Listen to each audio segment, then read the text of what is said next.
Out here, when the headlights fade and the road swallows every sound, the night begins to breathe on its own. Truckers say there are stretches of highway where time doesn't move right, where voices whisper through CB static, and the glow in your mirrors doesn't always belong to another vehicle. Maybe it's exhaustion. Maybe it's something else riding alongside you, waiting for the miles to run out. Tonight, we're diving into the desolate heart of America's darkest highways, where 11 truckers learned that some roads were never meant to be traveled twice. I still remember the first time I saw her. Standing just past mile marker 37 on Interstate 80, somewhere between the Nebraska flatlands and the kind of nothing that makes you forget what state you're even in. It was close to 2 a.m., and I'd been hauling refrigerated goods from Omaha to Sacramento for the better part of 12 hours, my eyes burning from staring at the white lines that never seemed to end. The highway was empty in that unsettling way it gets when you're the only soul awake for miles. When even the truck stops have gone dark, and the only company you have is the hum of your engine and whatever half-static country station you can pull from the air. That's when my headlights caught her. A woman in a pale dress, thumb out, hair hanging limp around her face like she'd been standing there through a rainstorm that never came. I should have kept driving. Every instinct I had screamed at me to keep my foot on that gas pedal and pretend I never saw her. But there was something about the way she stood there, perfectly still, that made me ease off the throttle. Maybe it was the exhaustion playing tricks on me, or maybe it was guilt. Because I'd picked up hitchhikers before, back when I was younger and stupider, back when I still believed in helping strangers without wondering what they might cost you. I slowed down, pulled onto the shoulder, and watched her in my side mirror as she walked toward the cab with a gait that felt too smooth, too deliberate, like she was gliding more than stepping. When she reached my window, she looked up at me with eyes that reflected my headlights in a way that didn't seem quite right. And she smiled. Not warm, not grateful, just acknowledging, like she'd been expecting me all along. I unlocked the passenger door, and she climbed in without a word, settling into the seat like she'd done this 1,000 times before.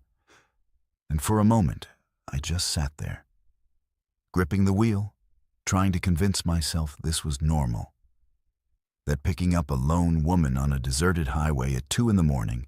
was just another good deed in a long line of forgettable kindnesses. We drove in silence for the first 10 miles. The only sound between us, the rattling of my cargo and the occasional crackle of the CB radio picking up distant chatter from drivers I'd never meet.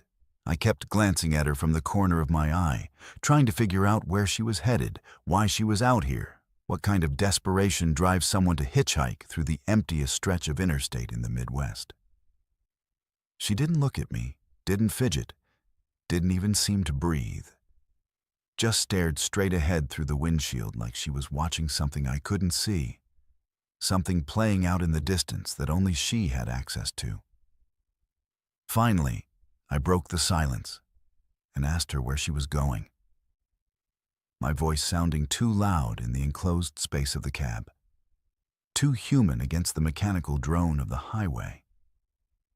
She turned her head toward me slowly, deliberately, and when she spoke, her voice was soft and flat, like it was coming from somewhere far away, somewhere I didn't want to follow. She said she was going home, that she'd been trying to get home for a long time, and that she appreciated the ride more than I could know.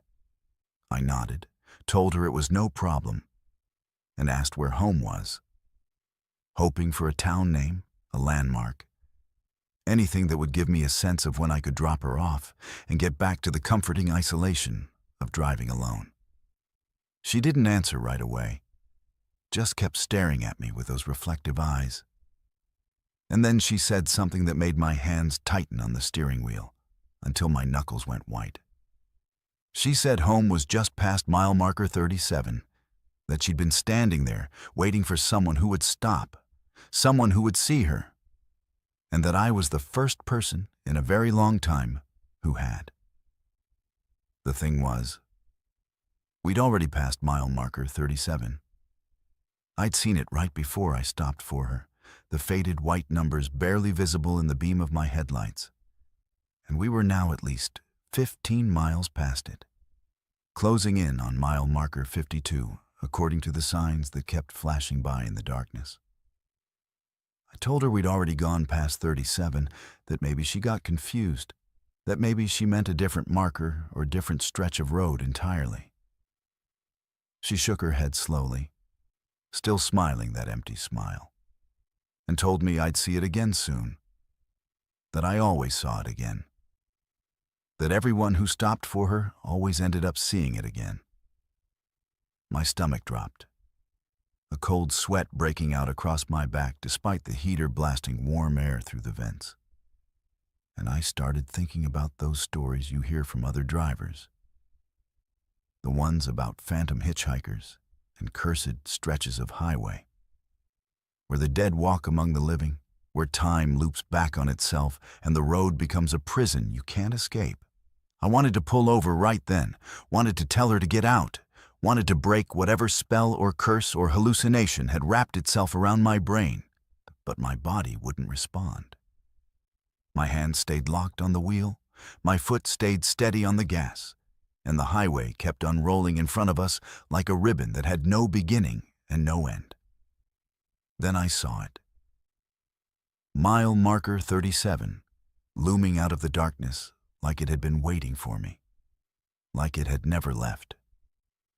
My heart hammered against my ribs as I read those numbers over and over again, trying to convince myself I was misreading them, that exhaustion had finally broken my brain, and I was hallucinating the whole thing. But the marker was real, solid, undeniable, and as we passed it, I caught sight of something that made my blood turn to ice. Another figure standing on the shoulder, thumb out, hair hanging limp, pale dress catching the glow of my tail lights. I looked at the woman sitting beside me, and she was still there. Still smiling, still staring straight ahead. And I realized with a sickening certainty that I was looking at her, at the same woman, in the same spot, waiting for the next driver who would be stupid enough or kind enough or tired enough to stop. I slammed on the brakes, the truck shuddering and groaning as the cargo shifted violently behind me. And I turned to confront her, to demand answers, to beg for release from whatever nightmare I'd driven myself into. But when I looked at the passenger seat, she was gone. The door was still closed, the window still rolled up, and there was no sign she'd ever been there at all. No warmth left in the seat, no scent of rain or perfume. Nothing but the cold air and the hum of the engine, and the terrible certainty that I'd just lost something I couldn't name. I sat there on the shoulder of Interstate 80, engine idling, hands shaking, trying to piece together what had just happened. Part of me wanted to believe it was exhaustion, that I'd been driving too long and my mind had finally snapped, conjuring phantoms to keep me company in the loneliness of the endless road. But the other part, the part that had seen her eyes reflecting light that shouldn't have been there, the part that had watched mile marker 37 appear twice in the same night, knew better. I pulled back onto the highway, hands gripping the wheel so tight my fingers went numb, and I drove. I drove past mile marker 37 again and again, each time seeing her standing there, each time feeling the pull to stop, each time forcing myself to keep going. The sun came up eventually, burning away the darkness and the fog and the terror. And when I finally crossed into Wyoming, the markers returned to their normal sequence, and the woman disappeared from my rearview mirror. But I still think about her sometimes. Late at night when the highway stretches empty and the CB radio crackles with voices that might not be human. I think about the drivers who did stop after me, who picked her up and listened to her soft, flat voice tell them she was going home, who watched mile marker 37 appear in their headlights over and over until they couldn't tell the difference between driving forward and standing still. And I wonder if she's still out there, waiting by that marker, patient and smiling, knowing that someone will always stop. Because the road is long and lonely, and we all need to believe we're still capable of kindness, even when kindness might be the thing that traps us forever. I never believed in ghosts or spirits or any of that supernatural nonsense until the night I picked up a voice on Channel 19 that shouldn't have existed. My name's Landon, and I've been running long-haul routes through Nevada for the better part of 15 years. Long enough to know every truck stop, every speed trap, every stretch of desert highway that feels like it goes on forever without ever really taking you anywhere. I'd always kept my CB radio on during night drives, mostly for company, mostly to hear other drivers complaining about traffic or weather or the price of diesel at the next station. It was background noise, familiar and comforting. The kind of constant chatter that made you feel less alone, even when you were hundreds of miles from the nearest town. But that night, driving through the empty heart of Nevada on Route 50, the so-called loneliest road in America, the radio had been silent for hours. No voices, no static. Nothing but the occasional burst of interference that sounded like wind screaming through a tunnel. I checked the equipment twice, made sure everything was working, made sure I hadn't accidentally switched to a dead frequency. Everything seemed fine, but the silence pressed against my eardrums like something physical, something alive. And I found myself gripping the mic harder than necessary, desperate to hear another human voice break through the emptiness. Then, just past midnight, the radio crackled to life with a voice that was too clear, too close, like the speaker was sitting right beside me in the cab. He called himself Breaker 19, which struck me as odd because nobody actually used breaker codes anymore. That was old-school trucker slang from the 70s and 80s, back when CB radios were the only way to communicate on the road. But his voice was friendly, almost cheerful, and he asked if I was the Peterbilt heading eastbound on Route 50. I confirmed, feeling a strange mix of relief and unease, and he launched into easy conversation like we were old friends catching up after years apart. He warned me about a jackknifed semi about 40 miles ahead, told me to take the detour through Austin if I wanted to avoid the backup, and gave me a weather report that predicted heavy fog rolling in around 2 a.m. I thanked him, asked for his location, asked if he was running the same route, but he just laughed. A low, static-edged sound that made the hairs on my neck stand up. And told me he was always on this road, that he'd been running it longer than I could imagine.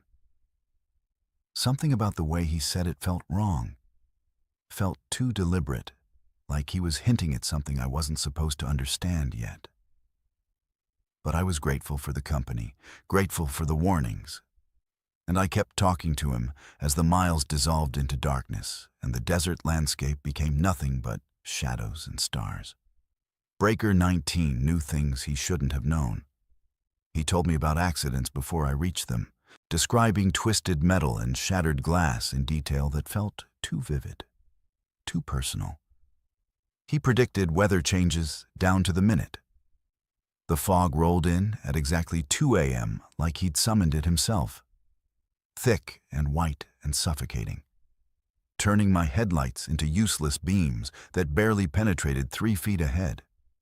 He knew when I was getting tired, when my eyes started burning and my head started nodding, and he'd start talking louder, faster, telling stories about other drivers he'd guided through these same stretches of highway, other souls who'd been lost and alone and grateful for his voice, cutting through the silence. I asked him how long he'd been driving, where he was based out of, whether he ever stopped at the truck stop in Ely. But his answers were always vague, always circling back to the road itself, to the endless miles of asphalt and the strange communion that happened between drivers who spent too many nights under the same empty sky. Hours passed like that, his voice becoming a constant presence in my cab. And I started to rely on it. Started to feel like I couldn't drive without it. Like the silence that had terrified me before would swallow me whole if Breaker 19 ever stopped talking. The sun came up around 6, burning through the fog and painting the desert in shades of red and gold. And I felt a surge of relief knowing I'd made it through another night. I thanked Breaker 19 for keeping me company, for the warnings and the weather reports and the stories that had kept me awake when exhaustion tried to drag me under. He told me it was his pleasure, that he'd always be there if I needed him, that all I had to do was turn on Channel 19 and call his name. Then the radio went silent, the static fading into nothing, and I was alone again, with just the hum of my engine and the empty road stretching toward the horizon. I thought about him on and off throughout the day, wondering who he was, wondering if I'd hear from him again the next time I ran this route. When I finally pulled into a truck stop outside of Reno, I grabbed lunch and struck up a conversation with an older driver who'd been running Nevada routes since before I was born. I mentioned Breaker 19 casually, asked if he'd ever heard the name, ever talked to him on the CB. The old man's face went pale, his coffee cup freezing halfway to his lips, and he asked me to repeat what I'd just said. I did, describing the voice, the warnings, the way he seemed to know everything about the road before it happened. The old man set his cup down with shaking hands and told me that Breaker 19 was a legend among Nevada drivers, a ghost story they told to scare rookies and remind veterans that some debts on the road never get paid. According to the old man, Breaker 19 had been a real driver back in the early 80s, a guy named Marcus Webb who ran Route 50 religiously, who knew every curve and every danger like he'd memorized the highway in his sleep. He was famous for helping other drivers, for warning them about hazards, for staying on Channel 19 through every shift and offering guidance to anyone who needed it. But one night, during a heavy fog just like the one I'd driven through, Marcus crashed his rig into a canyon wall while trying to avoid a deer. They found his truck 3 days later, radio still on, still transmitting static on Channel 19, even though Marcus was long dead. After that, drivers started reporting hearing his voice on that same channel, always at night, always on Route 50, always offering warnings and weather reports and companionship to anyone lonely enough or desperate enough to answer. Some said it was just interference, just their minds playing tricks after too many hours on the road. But others swore they'd been saved by his warnings, that they'd avoided crashes and breakdowns and deadly weather because Breaker 19 had guided them through the darkness. The old man leaned in close, his voice dropping to a whisper, and told me that the frequency had been officially unused since 1983, that the FCC had retired it after too many reports of strange transmissions that couldn't be explained. He said if I'd really been talking to Breaker 19, then I'd been talking to a dead man, a spirit trapped on the highway he loved too much to ever leave. I didn't want to believe him. I wanted to think it was coincidence, that maybe someone was using an old handle as a tribute, that maybe the stories had gotten twisted over the years and turned a helpful driver into a ghost story for gullible truckers. But when I got back to my rig and checked the CB logs, something I rarely did but felt compelled to do now, I found the recordings from the previous night. Every conversation I'd had, every warning Breaker 19 had given me, was there in digital format, time-stamped and archived. Except when I played them back, All I heard was my own voice talking to static, asking questions to empty air, thanking silence for guidance that never came. There was no second voice, no Breaker 19, no friendly companion who'd kept me awake through the loneliest stretch of highway in America. Just me, alone in my cab, having a conversation with something that didn't exist on any frequency the living could access. I sat there for a long time, staring at the CB radio like it might suddenly explain itself, might crackle back to life and tell me this was all a joke, all a misunderstanding. But it stayed silent, and I realized with a cold certainty that whatever I'd been talking to that night wasn't bound by the rules of technology or physics or the world I thought I understood. I still drive Route 50 sometimes, still keep my CB tuned to Channel 19 out of habit or hope or some twisted need to know I wasn't losing my mind. And late at night, when the road is empty and the fog rolls in thick and white, I sometimes hear static that sounds almost like a voice, almost like someone calling my name, almost like Breaker 19 is still out there, still guiding lost drivers through the darkness, still running the highway he died on 40 years ago and can't seem to leave behind. The storm hit me somewhere between Little Rock and Memphis, the kind of violent downpour that turns your windshield into a waterfall and makes the highway disappear into sheets of white noise. My name's Eliza, and I've been hauling freight across the South for 6 years now. But I'd never seen rain like this. The kind that makes you question whether you should pull over and wait it out or push through and pray your tires don't hydroplane into the ditch. My wipers were working overtime, squeaking and stuttering against the glass, barely keeping up with the deluge that seemed to come from every direction at once. The radio had gone to static an hour ago, and my GPS kept losing signal, leaving me alone with nothing but the sound of rain hammering against metal and the occasional flash of lightning that lit up the world in stark, terrifying clarity. That's when I saw the sign for the rest stop, a faded blue marker promising food and fuel and shelter from the storm that was trying to shake my truck apart. I didn't recognize the name, something generic like Riverbend Plaza or Crossroad Station. But I didn't care. I needed to get off the road before visibility dropped to 0, and I ended up as another statistic in some highway patrol report. I took the exit, following the narrow road that curved away from the interstate and into what felt like deeper darkness, thicker rain, heavier air. The rest stop appeared suddenly through the downpour. A squat building with flickering lights that cast strange shadows across the empty parking lot.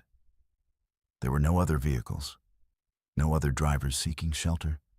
Just my rig and the building and the rain that never seemed to stop falling. I parked as close to the entrance as I could and made a run for it, getting soaked in the 5 seconds it took to reach the door. Inside, the air was stale and too warm, smelling like old coffee and something else I couldn't identify. Something chemical and sweet that made my stomach turn. The fluorescent lights buzzed and flickered overhead, casting the space in sickly yellow illumination that hurt my eyes. There was a clerk behind the counter, a woman with gray hair pulled back tight and a face that seemed to shift every time I looked directly at it. Too angular one moment, too soft the next. Like I was seeing her through water that wouldn't stay still.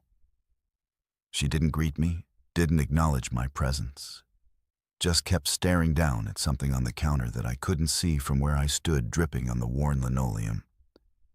I grabbed a coffee from the ancient machine in the corner, watching the dark liquid sputter into a styrofoam cup that felt too thin, too fragile. The vending machines along the wall were mostly empty, their glass fronts reflecting my exhausted face back at me in ways that seemed distorted, wrong somehow. I tried making small talk with the clerk, asking how long she thought the storm would last, whether other drivers had stopped through tonight. She looked up at me then, and I swear her face was different. Younger, maybe, or older, I couldn't tell. and she said in a voice that sounded like it was coming from somewhere far away that the storm had been going on for a very long time, that most people didn't notice, that I should drink my coffee and rest while I still could. Her words sent ice down my spine despite the oppressive heat, but I nodded and took my coffee to one of the plastic booths near the window. Outside, the rain continued its assault, and I realized I couldn't see my truck anymore, even though I'd parked right in front. The parking lot had disappeared into a wall of water and darkness, and for a moment I felt a surge of panic, wondering if my rig was still there, or if it had somehow vanished while I was inside. I stood up, pressing my face to the glass, trying to make out shapes in the storm. That's when I noticed the clerk was standing right behind me, so close I could feel her breath on my neck. And when I spun around, her face was different again, features rearranging themselves like a puzzle that couldn't decide what picture it was supposed to make. She asked if I was looking for something, if I'd lost something important, and her voice had changed too, become higher and younger and somehow more desperate. I backed away, mumbling that I just wanted to see if my truck was okay, if the storm was letting up. She smiled then, and her teeth seemed too white, too many, too sharp. And she told me trucks come and go, but most of them don't leave the way they arrived. I didn't understand what she meant, and I didn't want to understand. I just wanted to get back on the road, back to the familiar terror of driving through bad weather instead of whatever wrongness had infected this place. I made for the door, abandoning my coffee on the table. And when I pushed outside, the rain had stopped. Completely stopped. No drizzle, no mist, no evidence that minutes ago I'd been fighting through the worst storm I'd ever seen. The sky was clear and full of stars, the parking lot dry as bone, and my truck sat exactly where I'd left it, looking like it had never been touched by water. I stood there in the sudden silence, my clothes still soaking wet from my run inside, trying to reconcile what I was seeing with what I knew had just happened. Behind me, I heard the door to the rest stop close with a soft click, and when I turned around, the building was dark. Completely dark. Every light extinguished. No sign of the clerk or the flickering fluorescence or the coffee machine that had sputtered brown liquid into my cup. I ran to my truck, fumbling with my keys, hands shaking so badly I could barely get the door open. Once inside, I locked everything, started the engine, and pulled out of that parking lot faster than I should have. Tires squealing on the dry pavement. I got back on the interstate and drove without stopping. Drove until the sun came up and Memphis appeared on the horizon and the world felt real again. It wasn't until I stopped for fuel that I realized I had no idea how much time had passed. My phone said it was 6 a.m., but my dash clock said 2 p.m., and my GPS insisted I'd only driven 30 miles when I knew I'd covered at least 200. Nothing matched up. Nothing made sense. And when I tried to find that rest stop on the map later, searching every exit between Little Rock and Memphis, it wasn't there. No Riverbend Plaza, no Crossroads Station, nothing but regular stops I'd been to 100 times before. Other drivers told me later I'd probably hallucinated from exhaustion, that the storm had been real, but everything else was my brain playing tricks after too many hours behind the wheel. But I know what I saw, what I felt, what that clerk's shifting face looked like in the fluorescent light. I know that building existed for the time I was inside it, that it pulled me off the highway for reasons I'll never understand, that it let me go when it could have kept me there forever in that flickering yellow space where time moved wrong, and faces couldn't decide what shape they were supposed to hold. I still drive that route sometimes. Still watch for rest stops I don't recognize. Still feel my heart race when storms roll in and visibility drops to nothing. And I wonder about the drivers who stopped at that same place before me. The ones who didn't make it back to the interstate, the ones whose trucks sat in that parking lot growing older and rustier, while their drivers wandered through a building that existed in the space between the storm and the silence. Trapped in fluorescent forever, with a clerk whose face would never stop changing and coffee that would never get cold. They told me not to open the crate. That was the first rule they gave me when I picked up the job in Wichita. A rush delivery that paid 3 times my usual rate to haul a single sealed cargo container from Kansas to a warehouse outside Portland. The dispatcher was clear about it, almost aggressive in the way he repeated the instructions. Don't stop unless it's an emergency. Don't open the container under any circumstances. Don't ask questions about what's inside. Just drive straight through, deliver it to the address, collect the payment, and forget the whole thing ever happened. My name's Ray, and I've been hauling freight for 23 years. Long enough to know that jobs paying triple rate usually come with complications you don't want to think about too hard. But my mortgage was overdue, and my daughter needed braces, and the money was too good to turn down. So I signed the papers and backed my rig up to the loading dock without asking a single question about what I was agreeing to transport. The crate itself looked ordinary enough. A standard 20-foot shipping container, steel walls painted industrial gray, secured with heavy-duty locks that seemed excessive for legitimate cargo. It took 4 men to load it onto my flatbed using a forklift. And I noticed they were all wearing gloves and breathing masks like they were handling something toxic or dangerous. When I asked if there were any hazardous materials I needed to declare, the dispatcher just shook his head and handed me the manifest, which listed the contents as industrial equipment, with no further details. The weight distribution felt off when I pulled away from the dock, like whatever was inside kept shifting toward one side. But I chalked it up to poor packing and focused on getting out of Wichita before rush hour traffic made the interstate unbearable. The first 200 miles were fine. I made good time through Kansas and into Colorado, the container sitting quiet and still behind me, the roads clear and the weather cooperative. I stopped once for fuel and a bathroom break, checking the straps and locks out of habit, making sure everything was secure for the mountain passes I'd be hitting once I reached Wyoming. That's when I heard it for the first time. A soft scraping sound coming from inside the container, like something heavy being dragged across metal flooring. I froze, hand on the lock, listening to the sound repeat itself in slow, deliberate intervals. Scrape, pause, scrape, pause. My first thought was that the cargo had come loose, that whatever industrial equipment they'd loaded was sliding around and would damage itself if I didn't secure it properly.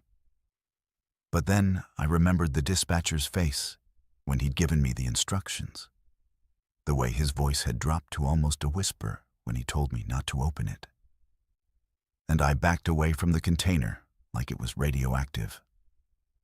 I got back in the cab and pulled onto the highway, trying to convince myself I'd imagined the sound, that it was just the settling of metal or the expansion and contraction of steel in the changing temperature. But an hour later, it happened again. Louder this time, more insistent. Scrape, scrape, scrape, like fingernails or claws dragging across the inside walls, trying to find purchase, trying to find a way out. My hands tightened on the wheel, and I turned up the radio, drowning out the sound with classic rock that couldn't quite mask the rhythmic scratching that seemed to pulse in time with my heartbeat. I thought about pulling over, thought about calling the dispatcher and demanding to know what I was really hauling. But the contract had been clear. No stops, no questions, no excuses. And somewhere in the back of my mind, in the part that had survived 2 decades on the road, by knowing when not to look too closely at the cargo, I understood that whatever was in that container was something I didn't want confirmed. Night fell as I climbed through the Rockies, the temperature dropping and my breath fogging the windshield despite the heater running full blast. The scraping had stopped hours ago, replaced by something worse. A low, rhythmic thumping that made the entire trailer shake with each impact. Thump, thump, thump. Like something inside was throwing itself against the walls, testing the strength of the steel, measuring the distance between captivity and freedom. I checked my mirrors obsessively, watching the container rock slightly with each impact, watching the locks hold firm even as whatever was inside grew more violent and more desperate. Part of me wanted to floor it, wanted to drive straight through without sleeping until I reached Portland and could unload this nightmare onto someone else.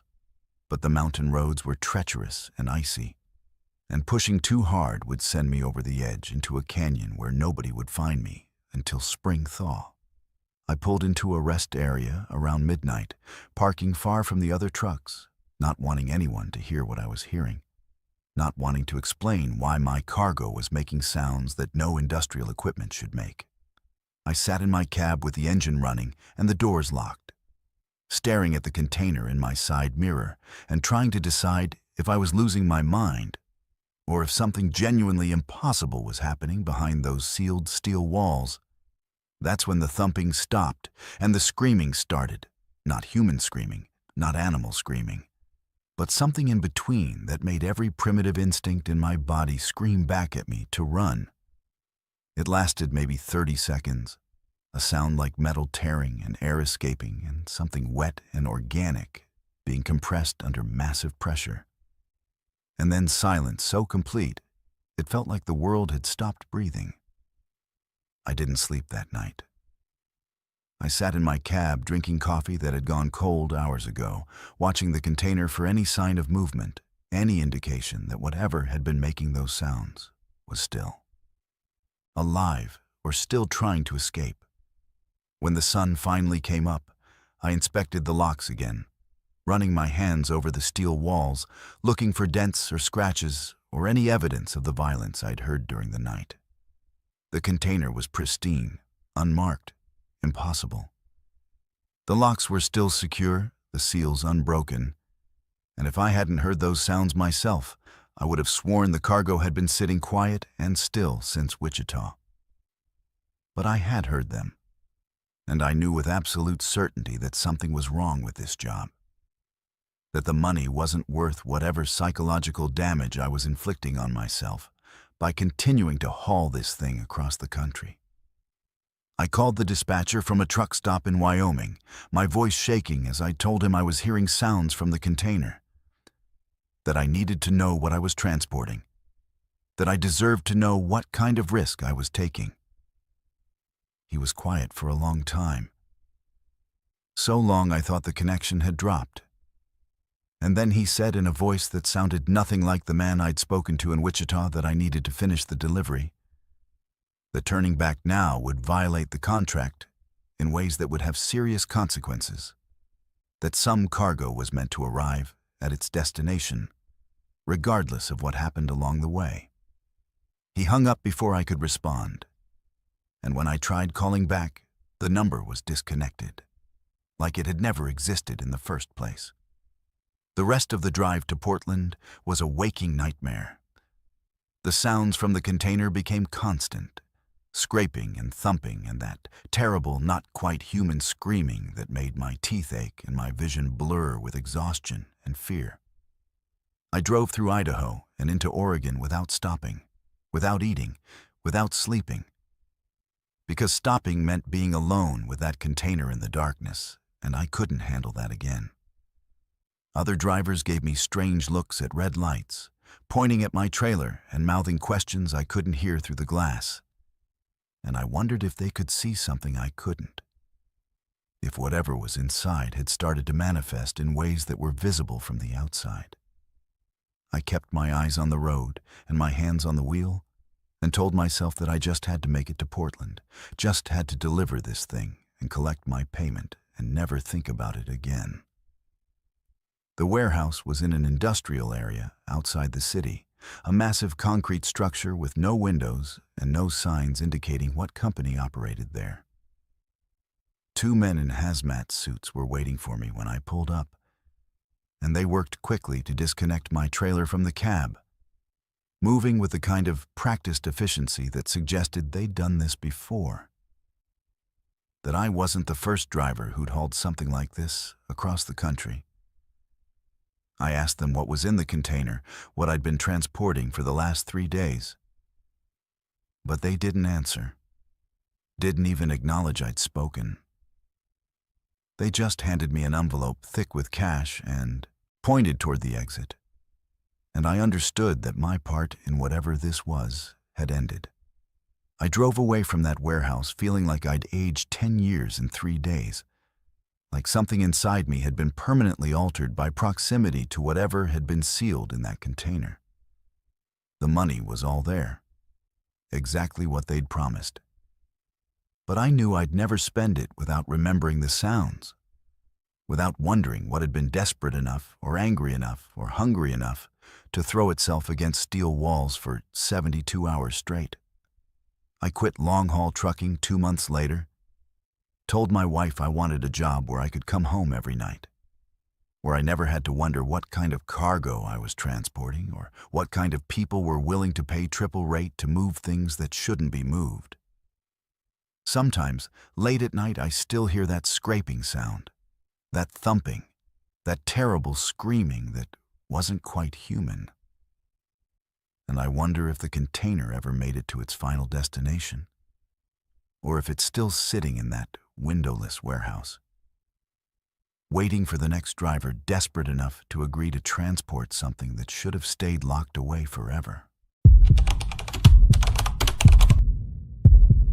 I've been running night routes through New Mexico for 8 years now, and I thought I'd seen everything the desert highways could throw at me. Dust storms that turned day into night, mirages that made the road shimmer like water, wildlife that appeared out of nowhere and disappeared just as fast. My name's Amari, and I haul electronics from Albuquerque to Phoenix 3 times a week, always taking the overnight shift because the pay is better and the traffic is non-existent. The loneliness doesn't bother me anymore.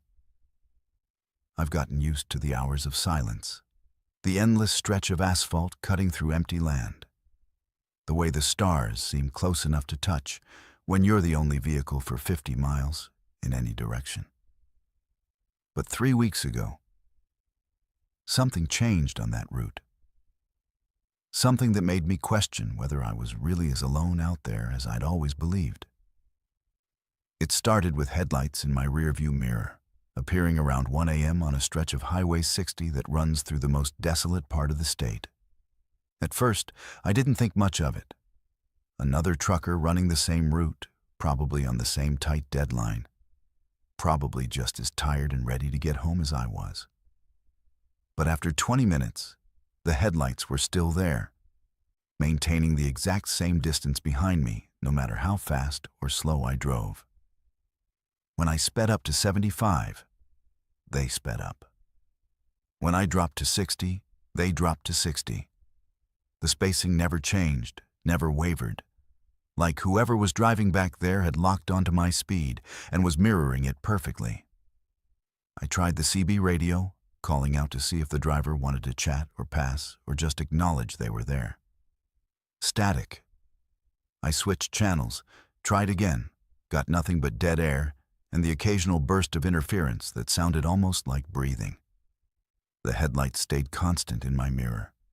2 bright points of light that never blinked, never dimmed, never seemed to belong to an actual vehicle I could make out in the darkness.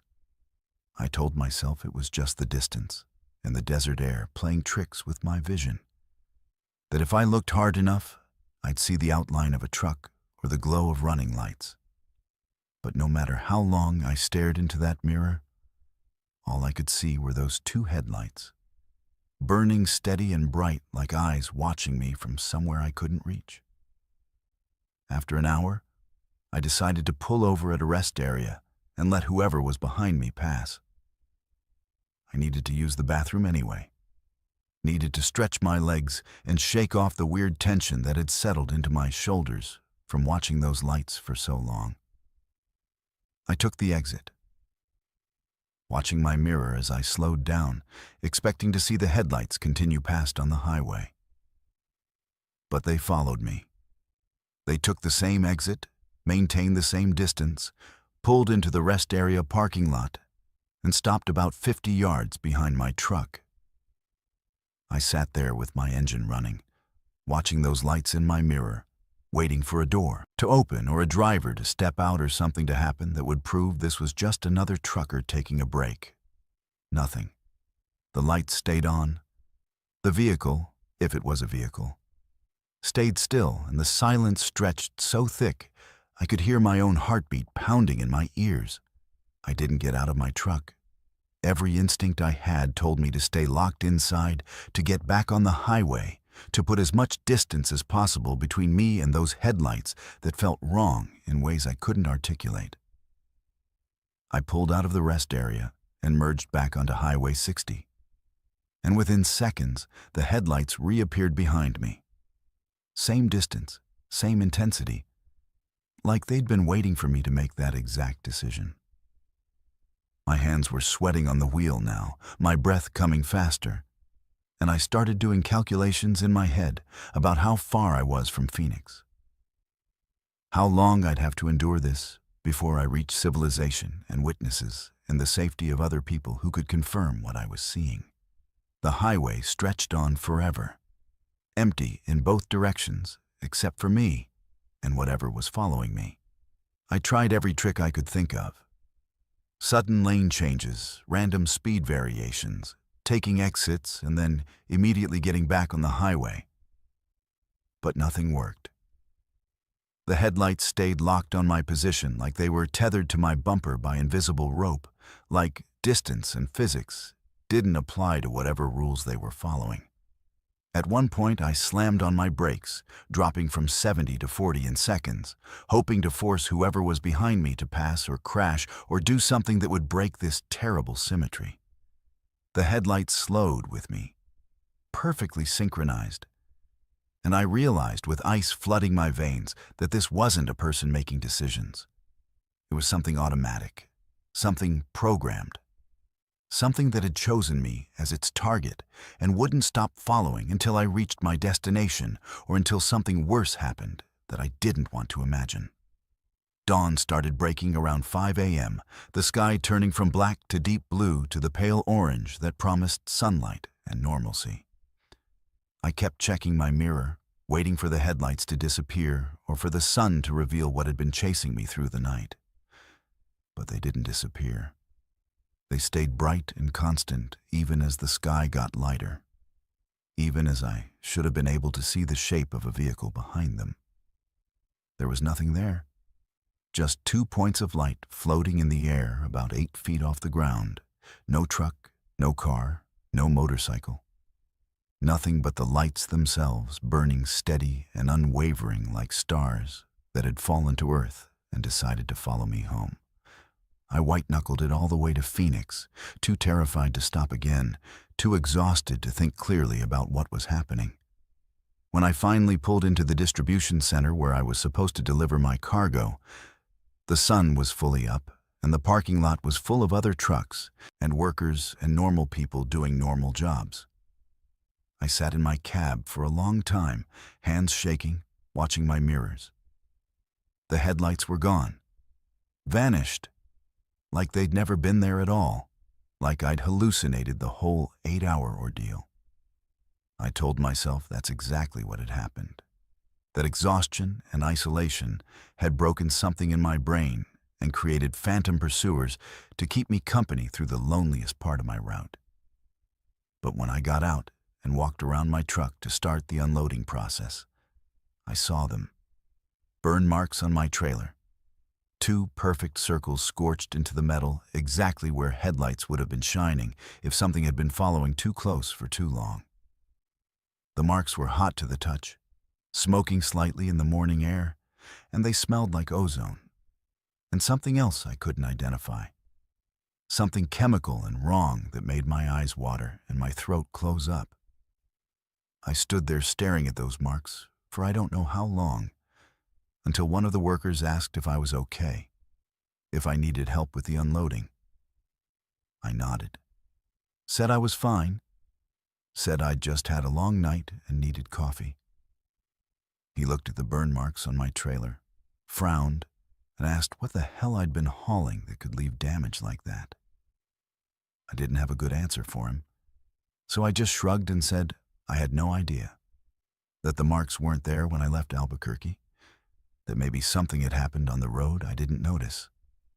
He seemed skeptical, but let it go, moving on to help with the cargo while I stood there staring at those two perfect circles of burned metal like they were evidence of something I wasn't ready to accept. The marks were real. Whatever had been following me wasn't a hallucination or exhaustion-induced paranoia. It had left physical proof on my truck that I couldn't deny or explain away. I spent the rest of the day trying to convince myself there was a rational explanation, that maybe some other truck had gotten too close on the highway, that maybe debris had kicked up and caused the damage, that maybe I'd backed into something and forgotten about it. But I knew better. I knew what I'd seen in my mirror for 8 hours straight, and I knew that nothing human or mechanical could have made those marks. The burn patterns were too uniform, too precise, too hot. When I touched them again after they'd cooled, the metal was warped and discolored in a way that suggested extreme heat, the kind of heat that would have melted through steel given enough time. I called the shop and told them to send someone to inspect the damage, that I might need repairs before my next run. They said they'd look at it, but when the mechanic arrived and examined the truck, he looked as confused as I felt. He'd never seen damage like it, he said. It looked almost like a directed energy burn, like something had been focusing heat onto a specific spot for an extended period. He recommended I file a claim with my insurance company and file a police report about vandalism, because there was no mechanical explanation for what had happened to my trailer. I couldn't tell him the truth, that something without a body or engine or visible form had followed me across 80 miles of empty desert while I drove. How do you explain that? How do you report that to anyone without sounding like your brain has finally cracked under the strain of too many lonely nights on the road? So I made up a story about someone at a truck stop who'd hassled me, made up a description of a vehicle I'd never seen, and filed a report that went nowhere because there was no evidence except 2 burn marks that defied explanation. The insurance company denied my claim, saying the damage was too strange, that it didn't match any standard vehicular accident pattern, that they suspected I'd caused it myself for fraudulent purposes. I was left paying for repairs out of pocket and trying to figure out if I should even get back on that route or if whatever had followed me was waiting to follow me again. I took a week off work, called in sick, and tried to process what had happened. I researched unexplained phenomena on the internet, read about other drivers who'd reported strange lights following them on deserted highways, found forums dedicated to discussing supernatural encounters on America's loneliest roads. Some people blamed aliens, others blamed government experiments. Still others insisted it was some kind of interdimensional entity that fed on fear and exhaustion. Nothing felt satisfying. Nothing felt true. But they were all at least acknowledging that what I'd experienced wasn't unique, that I wasn't the only person who'd encountered something that didn't fit into the world as I understood it. The first night back on Highway 60, I was terrified. Every pair of headlights that appeared behind me made my heart rate spike, made me grip the wheel so hard my hands went numb. But nothing followed me. The route was clear, normal, empty in the way deserts are supposed to be empty. I made it to Phoenix without incident, made the return trip to Albuquerque without seeing anything unusual, started to convince myself that whatever had happened was a one-time event, that the thing, whatever it was, had decided I wasn't worth pursuing anymore. I ran that route 3 more times over the next 2 weeks, each time with less fear, each time more convinced that I'd been spared or released or forgotten by whatever had taken such an interest in me. Then, on the 4th run after the incident, the headlights came back. Not at 1 a.m. like before, but earlier, around 11:30 p.m., appearing as soon as I passed the same stretch of highway where they'd first materialized. My stomach dropped and my mouth went dry. Because I'd thought I was done with this.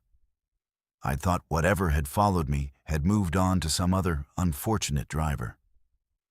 But there they were, 2 points of light in my mirror, maintaining that perfect synchronized distance, burning with that same intensity that wasn't quite natural. I forced myself to breathe, forced myself to think rationally about what was happening and what I should do. This time, I didn't try to outrun them or shake them or pull into rest areas. This time, I did something different. I pulled off the highway onto a dirt road that led out into the desert, away from any civilization, away from any possibility of help or witnesses or rescue. I drove for 10 minutes, watching those headlights stay perfectly positioned behind me the entire time, and then I stopped. I turned off my engine, killed my lights, and sat in complete silence and darkness, waiting to see what would happen when I stopped running. The headlights continued forward, passing by my truck on the desert road, and for the first time, I could see what they were attached to. There was no vehicle. There was no truck or car or motorcycle or anything with wheels or an engine. The headlights were floating in midair, 2 perfect spheres of burning light that drifted past my windshield, like they were made of pure energy, like they were alive in ways that violated every law of physics I understood. They stopped about 100 yards past me and hovered there, burning in the darkness. And I realized they were waiting to see if I'd start driving again, waiting to see if I'd continue my journey toward Phoenix. I understood then that this wasn't random. This wasn't an accident or a haunting or a supernatural curse. Something was hunting me, tracking me, watching me every time I ran that route. And it would keep following me, keep burning marks into my truck, keep appearing in my mirror until I either understood why or gave up driving altogether. I sat there for hours, staring at those floating lights, and they stared back, 2 burning eyes in the desert night that never blinked, never faded, never looked away. When dawn finally came, they disappeared like they always did. And I drove back to the highway in silence, knowing that the next time I take that route, they'll be waiting for me again. I've heard a lot of stories in my 20 years of driving, but nothing prepared me for what happened on Route 395 through the mountains of Montana during the worst blizzard I'd ever encountered. My name's Eli, and I pride myself on being someone who doesn't scare easy. Someone who can handle any weather condition or mechanical failure or unexpected crisis that the road throws at me. But that night, somewhere between Missoula and the Idaho border, I experienced something that shattered every rational belief I held about how the world worked. The snow had started around sunset, light flakes at first.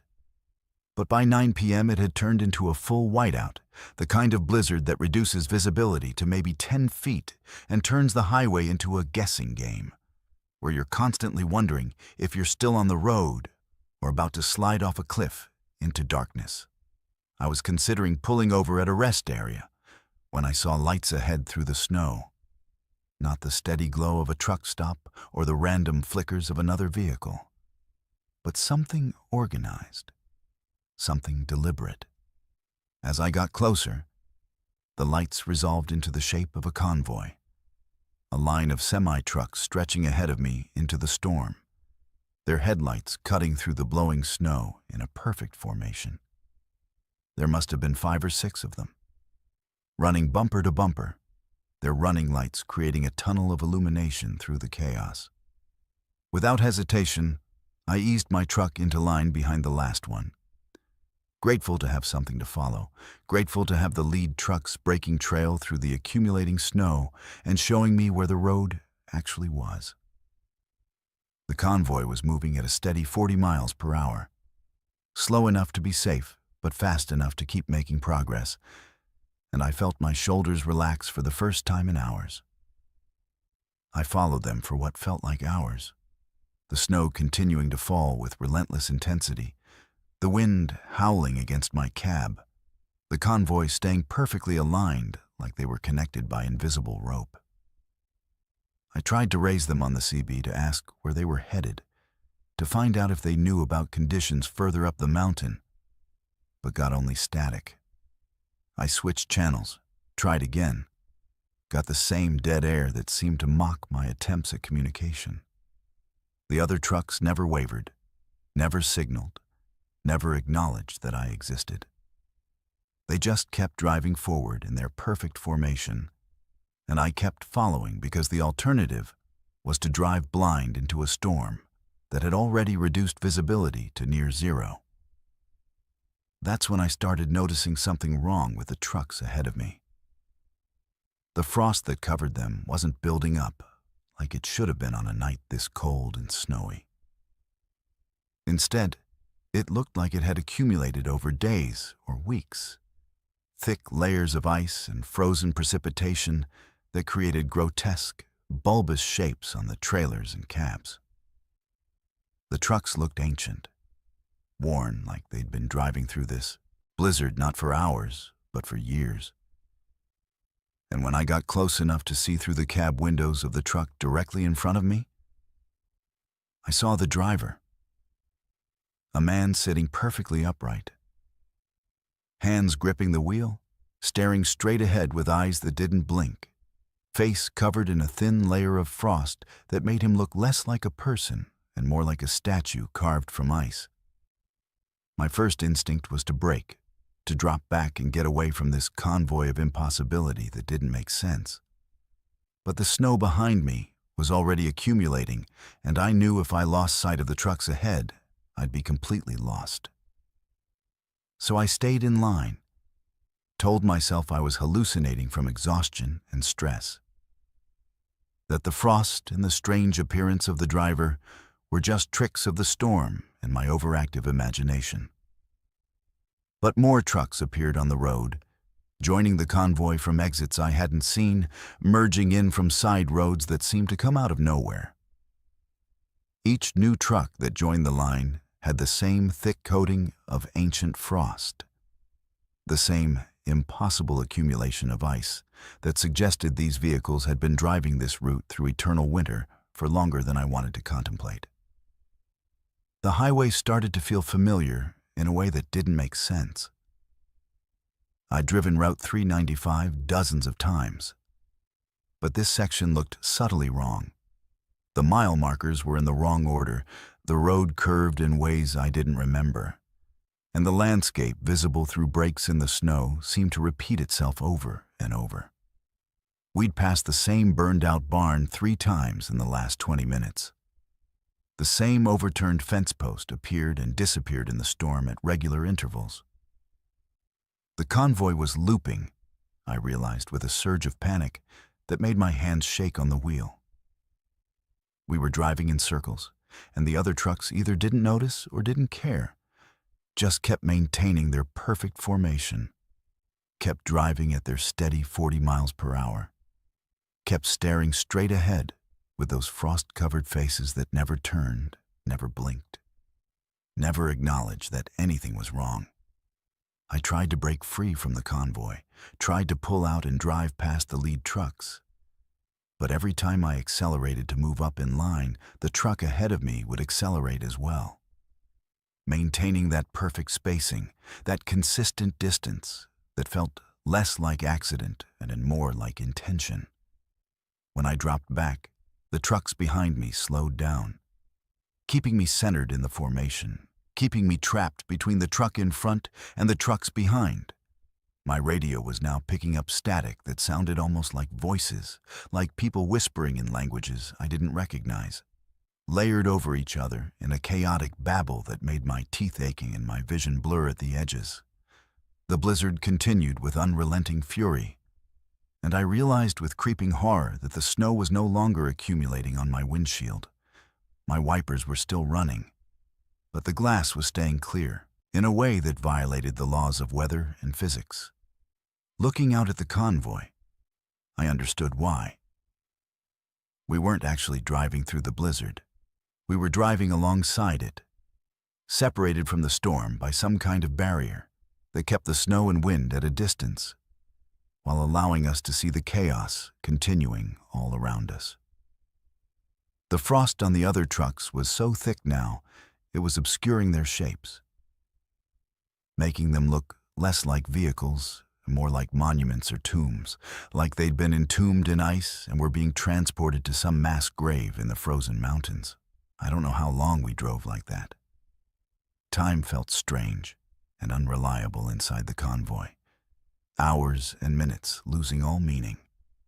The radio voices got louder, more distinct, and I started catching fragments of words in English mixed with the foreign languages. They were saying my name. Over and over, the voices in the static were saying Eli, Eli, Eli, in a rhythm that matched the pulse of my heartbeat, that synchronized with the rumble of my engine. The truck directly in front of me had turned completely white now, so covered in frost that I couldn't see inside the cab at all. Couldn't tell if there was still a driver in there or if the vehicle was being piloted by something else entirely. Then, suddenly, the convoy started to break apart. The trucks ahead began peeling off the road one by one, turning onto side roads that appeared out of the storm and disappeared back into it like gateways between worlds. I watched each truck make the turn in perfect sequence, maintaining their spacing even as they left the main highway. And I realized with absolute certainty that I was next. My truck was drifting toward an exit I hadn't noticed moments before, and I wasn't controlling it. My hands were still on the wheel, but the truck was steering itself, pulling me away from the main route, pulling me toward something waiting in the white darkness ahead. I tried to fight it, tried to turn the wheel hard in the opposite direction, but the steering was locked, immovable, like the truck had decided where it was going, and I was just along for the ride. The exit approached, and I could see something waiting on the side road, shapes that might have been trucks or might have been something else entirely, half visible through the swirling snow. The last coherent thought I had before the turn was a question that still haunts me. How many convoys are driving through Montana's mountains on nights like this? Locked in eternal loops through blizzards that never end, picking up new drivers who made the mistake of following lights in the storm.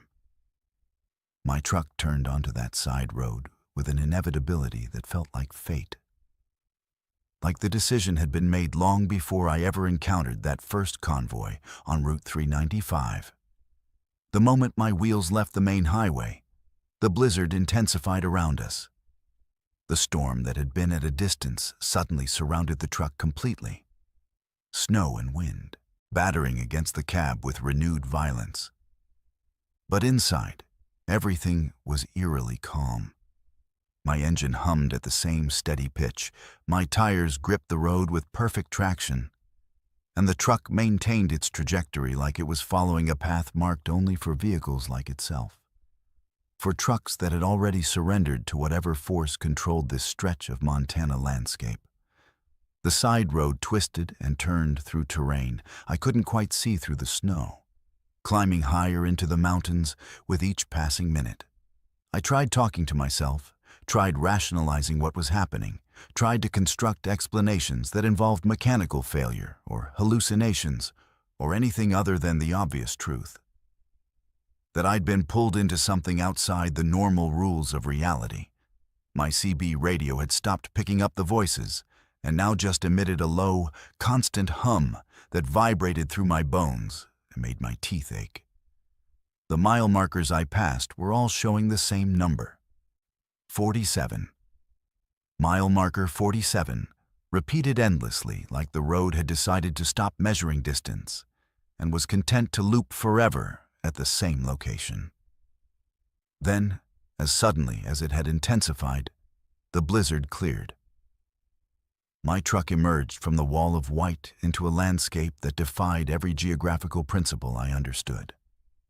Spread out below me was a valley that shouldn't have existed in Montana. Tropical trees with snow clinging to their leaves, a lake that steamed despite the frigid air, and most impossibly, a massive clearing filled with trucks. Dozens of them, maybe hundreds, all covered in frost so thick they looked like sculptures carved from ice, all arranged in perfect rows like they were parked in some kind of celestial truck stop that existed in a pocket dimension adjacent to the real world. My truck descended the winding road toward this impossible gathering, and I realized I could see into the cabs of the other vehicles now. Each one held a driver, perfectly preserved in frost, hands on wheels, faces pointing straight ahead, eyes open, but seeing nothing. Their clothes ranged from modern to ancient. I saw drivers in trucker caps from different decades, saw styles of clothing that dated back 50 years or more, saw uniforms that suggested some of these vehicles predated the interstate highway system itself. These weren't recent arrivals. These were trucks that had been collecting in this valley for generations, drivers who had taken wrong turns or followed phantom convoys or made deals with forces that didn't care about the normal flow of time. My truck came to a stop in an empty parking space that seemed to have been waiting for me, positioned between a truck from the 1970s and one that looked like it had rolled off an assembly line in the 1950s. I tried to turn off the engine, tried to open the door, tried to regain even the smallest amount of control over my own vehicle. But nothing responded. The truck sat idling, and I sat frozen in the driver's seat, watching the other vehicles and wondering if this was where I would stay forever. Just another frost-covered monument to drivers who'd made the mistake of trusting the wrong lights in the storm. Then I heard a voice. Not through the radio, not through any external speaker, but directly in my mind, speaking in a tone that carried weight and age and knowledge that extended beyond human comprehension. It told me I was welcome here, that I'd been chosen, that my journey on the normal roads had ended and my true purpose was about to begin. It said I would join the convoy when the next blizzard came, that I would help collect other drivers who made the mistake of following phantom trucks through Montana's mountains, that I would help guide new arrivals to this valley where time moved differently and the roads led nowhere except back to the beginning. I tried to scream, but no sound came out. I tried to fight against the paralysis creeping through my limbs, but my body wouldn't obey. The frost started forming on my windshield, spreading inward from the edges, and I could feel the temperature inside my cab dropping degree by degree, cold that went deeper than physical sensation and seemed to freeze something fundamental in my chest. I understood then that the transformation had already begun, that I was becoming like the other drivers, would soon be indistinguishable from the hundreds of vehicles arranged in this impossible valley. But something stopped it. Somewhere in my mind, in the part of me that refused to accept what was happening, I found a reserve of will that fought against the encroaching cold and the paralysis and the voice that kept whispering about my new purpose. I don't know how or why. Maybe exhaustion broke through whatever spell was being cast. Maybe the resistance of a human consciousness could only be suppressed so far before it rebelled. But suddenly, I could move. My hand slammed down on the ignition, my foot hit the accelerator, and my truck roared to life with an intensity that seemed to anger the very landscape around me.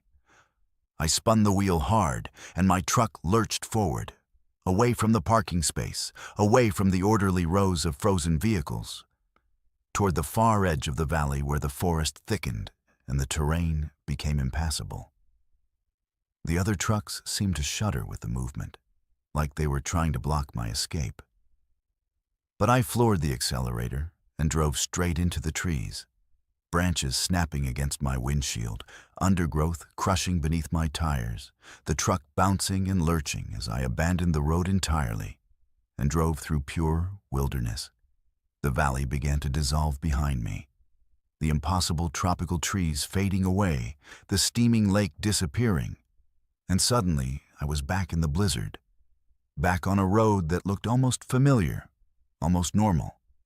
My truck's headlights cut through the snow, and ahead I could see the main highway, the exit marker for Route 395, salvation, in the form of pavement and direction and the normal world. I drove toward it with every ounce of speed my vehicle could manage, and when I finally merged back onto the interstate, the blizzard was already starting to clear. The sky was opening up, stars becoming visible, and the temperature was rising back to something that matched the season. I didn't stop until I reached the next town. I pulled into a 24-hour diner and sat in a booth for hours, unable to order anything, unable to do anything but stare at my hands and try to convince myself that what had happened was real. The waitress asked if I was okay, and I tried to explain, but the words wouldn't come out right. How do you describe being pulled into a valley that exists outside normal space and time?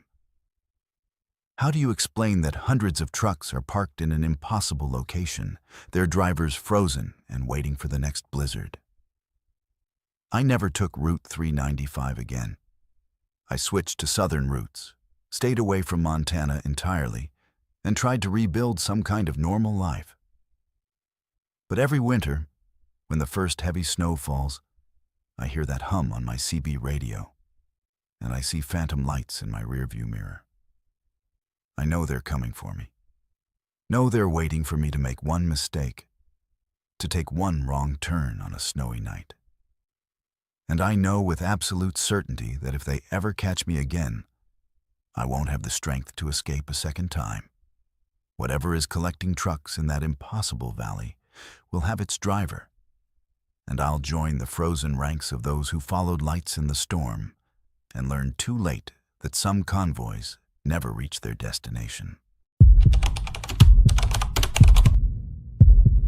The way station appeared on Route 10 outside Phoenix like it had always been there. A squat concrete building with peeling paint and a hand-painted sign that looked like it hadn't been updated since the 1980s. My name's Cole, and I've been hauling freight across Arizona for 12 years, and I'd swear I'd never seen this particular station before. But there it was, sitting on the shoulder of the highway like it had been waiting for me specifically. It was late afternoon, the sun hanging low and angry in the western sky, turning everything the color of dried blood. I had a full load of construction materials heading to Tucson, and I knew I'd probably get stopped at one of the official way stations anyway. So I figured I might as well pull in here and get it over with. The gravel crunched under my tires as I eased my truck off the highway and into the small parking area in front of the building. The attendant was waiting for me before I even cut the engine. She stood in the doorway of the station, a woman who could have been anywhere from 40 to 80. Her face lined and weathered in ways that suggested she'd spent her entire life under the Arizona sun. Her hair was pulled back in a braid, so tight it seemed to stretch her skin, and her eyes were the color of old copper, catching the light in ways that didn't seem entirely natural. She gestured for me to come inside, and something in that gesture, something in the slowness and deliberation of the movement, made my stomach tighten with an unease I couldn't quite explain. But I needed to get weighed, needed to get my paperwork checked. so I grabbed my logbook and my insurance documents and walked toward the building, telling myself I was being paranoid, that it was just the heat and the long drive making me jumpy. The inside of the station was cooler than it had any right to be, the air conditioning running so hard it felt almost painful after the desert heat. The walls were covered with outdated posters about safety regulations and weight limits, and there was a scale against the far wall that looked ancient. Its mechanical face yellowed and cracked. The attendant closed the door behind me with a soft click that sounded like a trap being sprung, and she smiled at me with teeth that were too white, too even, like they'd been manufactured rather than grown. She told me in a voice that was surprisingly gentle that I needed to be weighed, that she needed to know exactly how much I was carrying. Not just my truck and cargo, but something deeper, something that couldn't be measured on a standard scale. I laughed, thinking it was a joke, some kind of weird attempt at humor that didn't quite land. But her expression didn't change, didn't acknowledge that she'd said anything unusual. She just gestured toward the scale and told me to step on it. I hesitated for a moment, every instinct screaming at me that something was fundamentally wrong with this situation. But I was tired and thirsty, and I just wanted to get through this interaction and get back on the road. So I walked to the scale and stepped on it, watching the needle swing across the face and settle on a number that matched my weight almost exactly. The attendant studied the reading with intense focus, tilting her head like she was listening to something the scale was telling her that I couldn't hear. She wrote the number down in a leather-bound logbook without looking at me, her pen moving in precise, deliberate strokes. Then she looked up at me with those copper-colored eyes and said something that made my blood run cold. She said I was too heavy.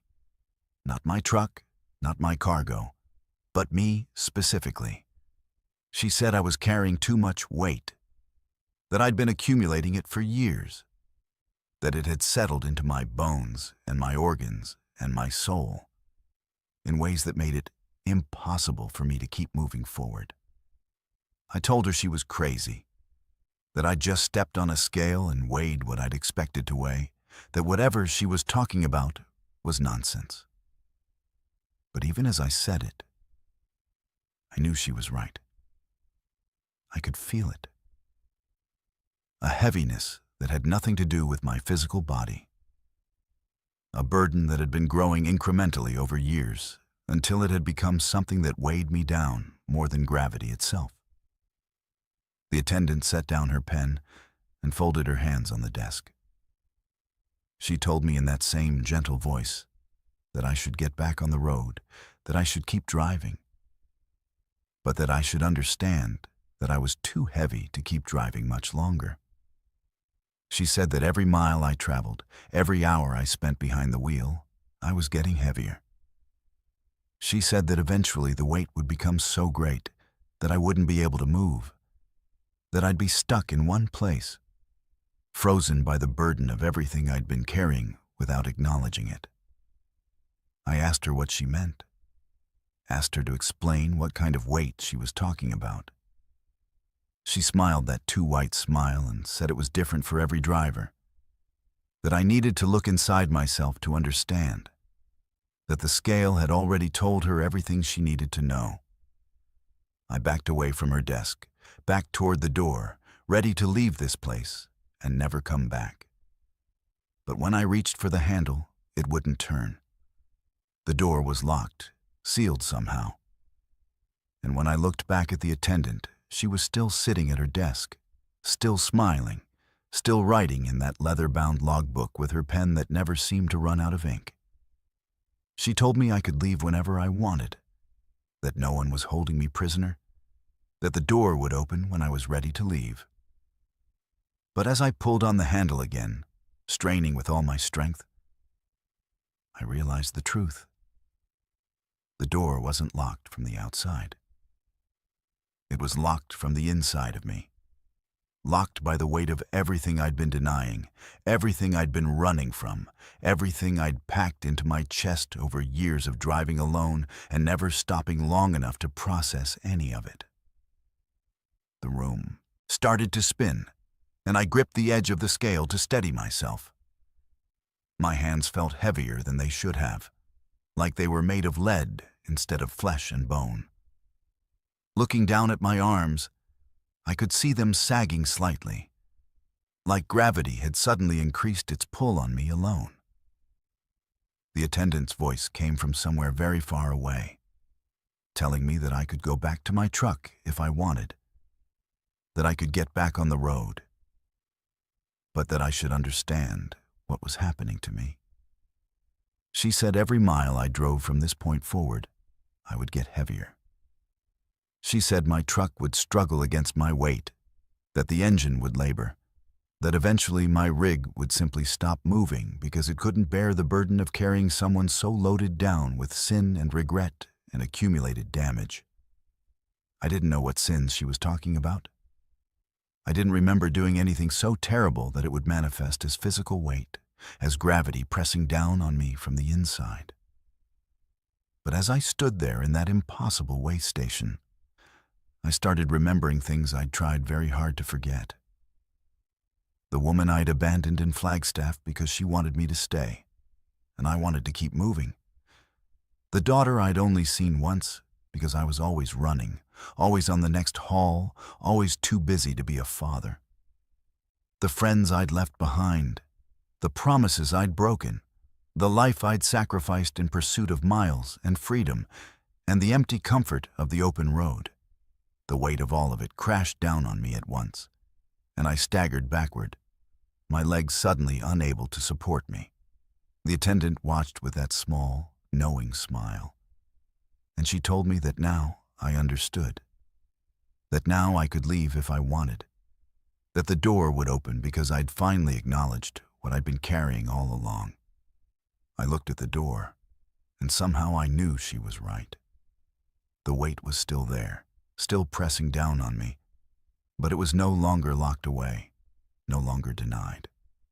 It was real and present and acknowledged, and that acknowledgement was the only key I needed to escape this place. I stumbled toward the door, and it swung open before my hand could reach the handle. Like it had been waiting for the exact moment I accepted the truth of what the attendant had told me. The desert heat hit me like a physical blow after the artificial cold of the station, and I gasped for air that felt thick and heavy in my lungs. My legs felt weak. My entire body felt like it was made of something denser than it should be. Like every atom had been compressed under the weight of years of running and denying and pretending that I could outrun my own history.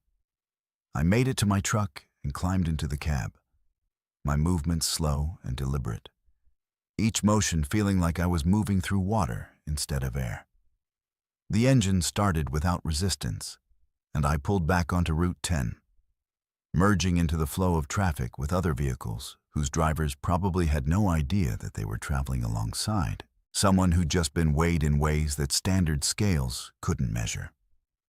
The highway stretched ahead of me, endless and familiar, and I tried to convince myself that the encounter with the attendant had been some kind of heat-induced hallucination, that the stress of years on the road had finally caused my mind to fracture and create elaborate metaphors for the emptiness I'd been feeling. But I could feel it.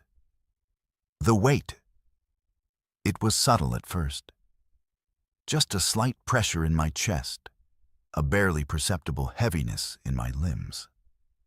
But as I drove, as the miles accumulated, as the sun sank lower on the horizon and the landscape began to turn purple and gold, I noticed that my truck was struggling in ways it never had before. The engine was working harder to maintain speed. My tires seemed to grip the road with more difficulty. And when I pressed the accelerator, the response was sluggish, delayed, like the truck was protesting the burden it was carrying. By the time I reached Tucson to make my delivery, I could feel the weight pressing down on me so heavily that it took genuine effort to climb out of the cab. My joints ached like I'd aged 20 years in the span of a single afternoon. The loading dock workers helped me unload the cargo, and one of them commented that I looked terrible, that I should see a doctor, that something seemed seriously wrong. I told him I was fine, just tired, just needed some rest. But as I was leaving the warehouse, I caught sight of myself in a window reflection, and what I saw made me stop dead in my tracks. I looked older. Not just tired or worn down, but genuinely older. The lines on my face had deepened. My hair seemed to have more gray than it had that morning, and my entire posture had changed. I was hunched forward slightly, like I was trying to curl in on myself to escape the weight pressing down from above.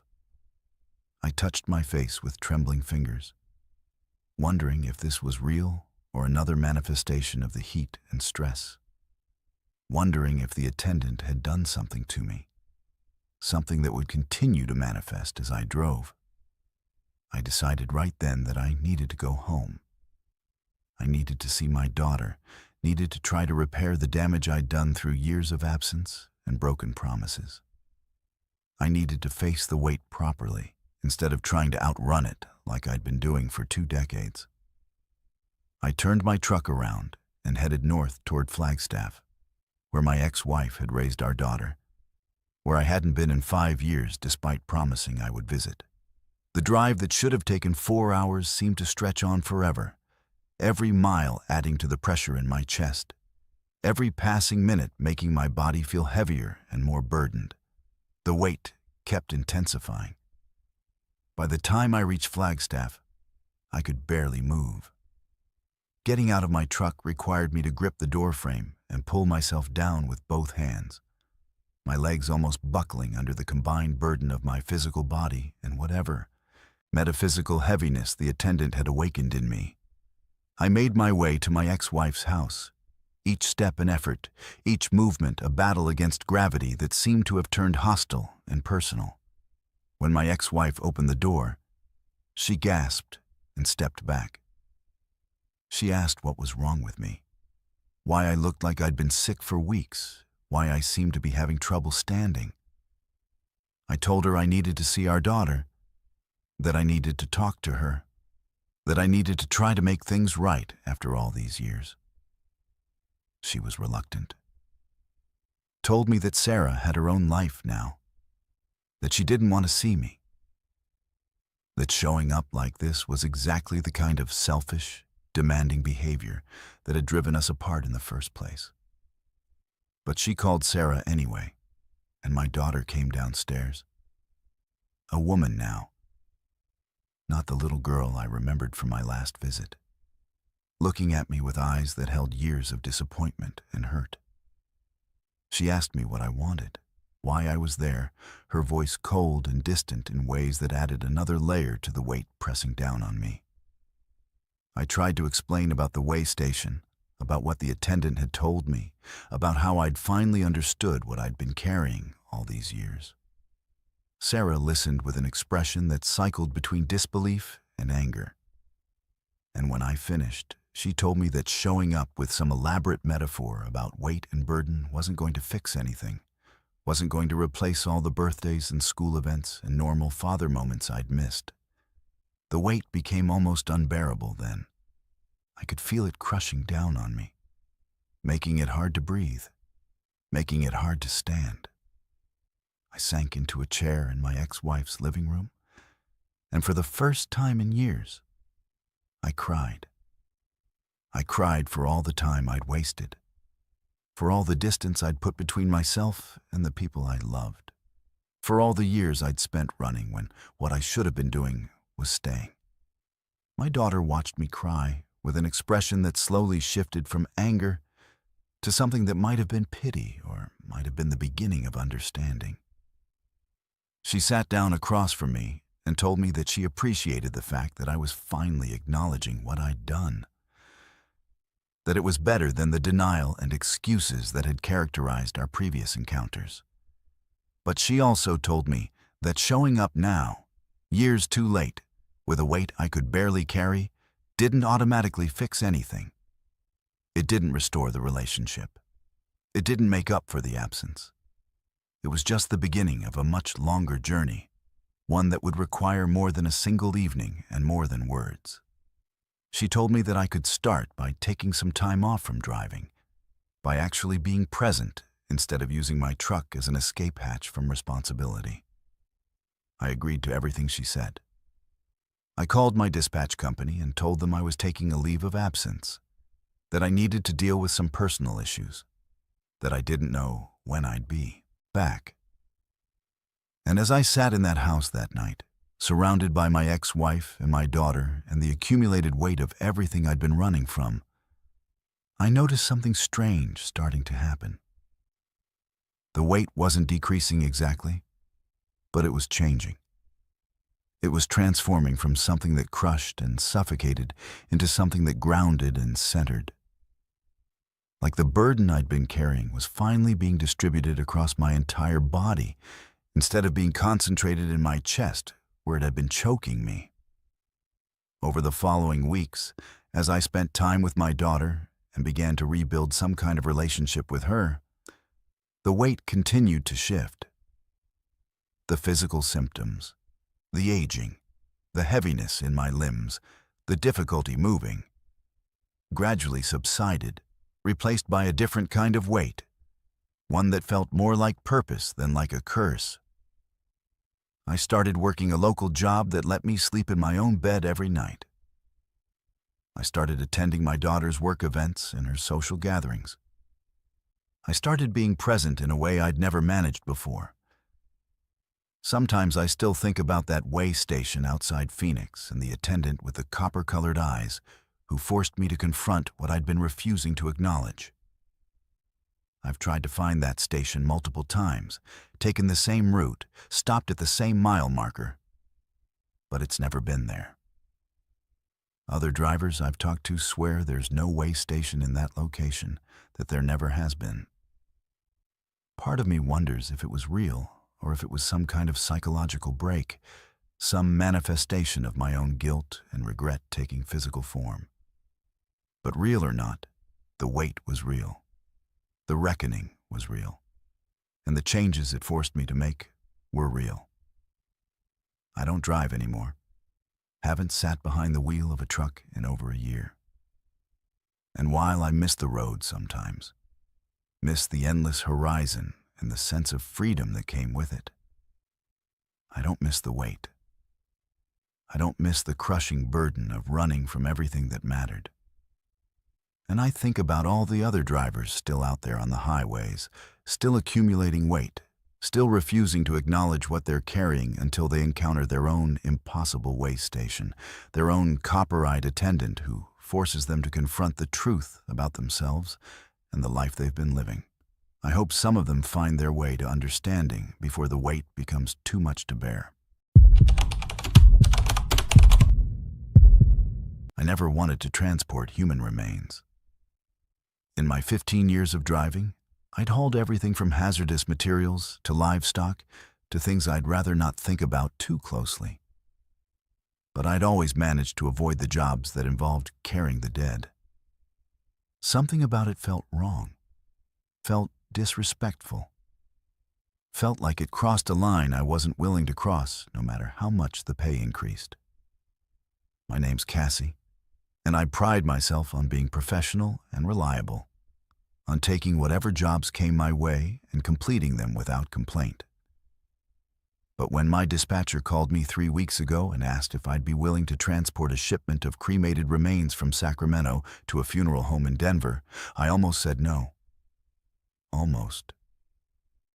But my rent was due, my truck needed new tires, and the pay was substantial enough that I couldn't justify turning it down.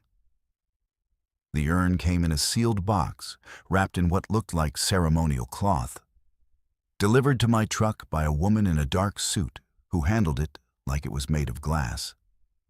She didn't say much, just handed me a manifest and told me the delivery address in Denver, told me the urn needed to arrive intact and undisturbed, told me there would be a bonus if I delivered it within the time window specified on the paperwork. I loaded the box carefully into my sleeper cab, securing it with bungee cords on the small shelf above my bed, treating it with the respect I figured the deceased deserved. Then I hit the road, intending to make it to Denver in approximately 18 hours, breaking the drive into manageable chunks to stay within legal limits on hours of service. The first 6 hours were uneventful. I drove through the Sierra Nevada mountains as the sun set, watching the landscape turn from golden to purple to black, listening to talk radio and audiobooks to keep myself company in the cab. I stopped for fuel and food in a small town in Nevada, checked on the box of ashes to make sure everything was secure, and got back on the road feeling like I was on track to make my delivery on time without any complications. The highway stretched ahead of me, empty and familiar, and I settled into the rhythm of driving that always came so naturally to me. The hum of the engine, the sensation of mile markers passing, the hypnotic quality of the endless road. Around 2 a.m., somewhere in the Utah desert, I started hearing sounds from the sleeper cab. At first, I thought I'd imagined it, thought my tired mind was creating phantom noises the way it did on long drives. But then I heard it again, a soft scratching sound, like fingernails or claws dragging across metal. I turned up the radio to drown it out, told myself it was probably just something loose in the back, probably just cargo shifting slightly due to road vibrations. But my stomach had tightened with an unease that I couldn't quite explain, a primal discomfort that went beyond rational thought. The scratching continued on and off for the next hour, each occurrence slightly louder, slightly more insistent than the last. I tried to ignore it, kept my eyes on the road, kept telling myself there was a perfectly reasonable explanation for what I was hearing. But around 3 a.m., as I was driving through a particularly desolate stretch of desert with nothing but rock formations and darkness visible in my headlights, something happened that made my blood run cold. The box of ashes shifted. I didn't see it happen, but I felt it. A subtle movement in the sleeper cab behind me, a sliding sensation that suggested something heavy had moved across the shelf where I'd secured it.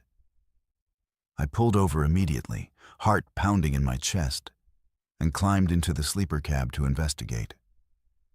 The bungee cords were still in place, still securing the box, but it had definitely moved.